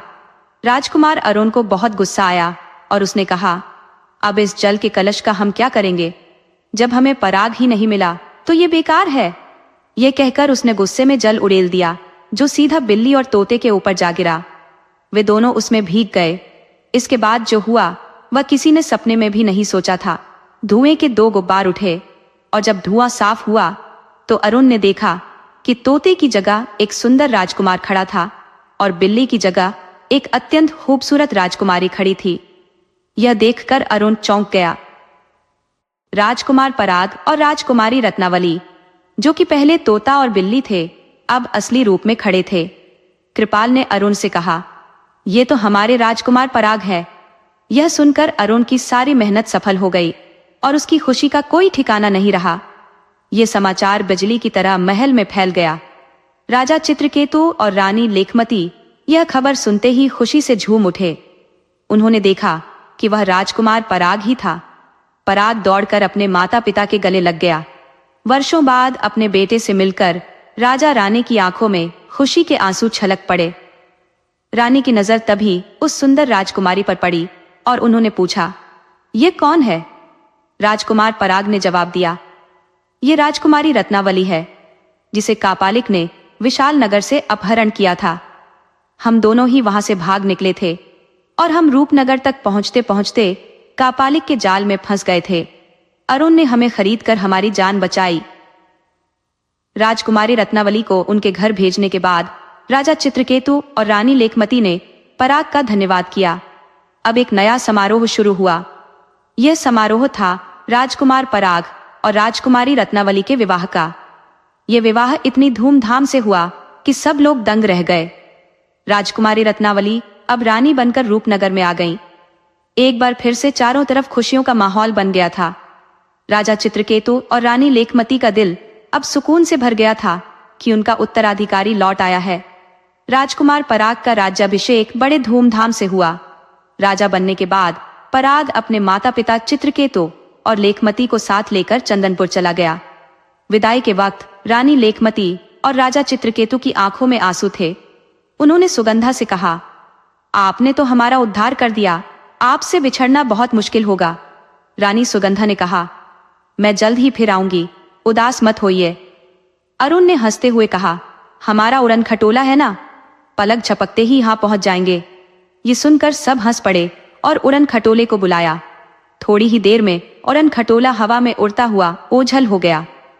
राजा चित्रकेतु, रानी लेखमती, राजकुमार पराग और राजकुमारी रत्नावली सब महल में लौट आए। अब सब खुशी खुशी अपनी जिंदगी बिता रहे थे और उनके दुखों के दिन अब बीत चुके थे। सबकी जिंदगी में अब सुख और शांति थी। कालकूट यह सुनकर अत्यंत प्रसन्न हो गया। दोस्तों, अगर आपको हमारी कहानी पसंद आई हो तो प्लीज हमारे चैनल को लाइक करें, सब्सक्राइब करें और शेयर करें। राधे राधे।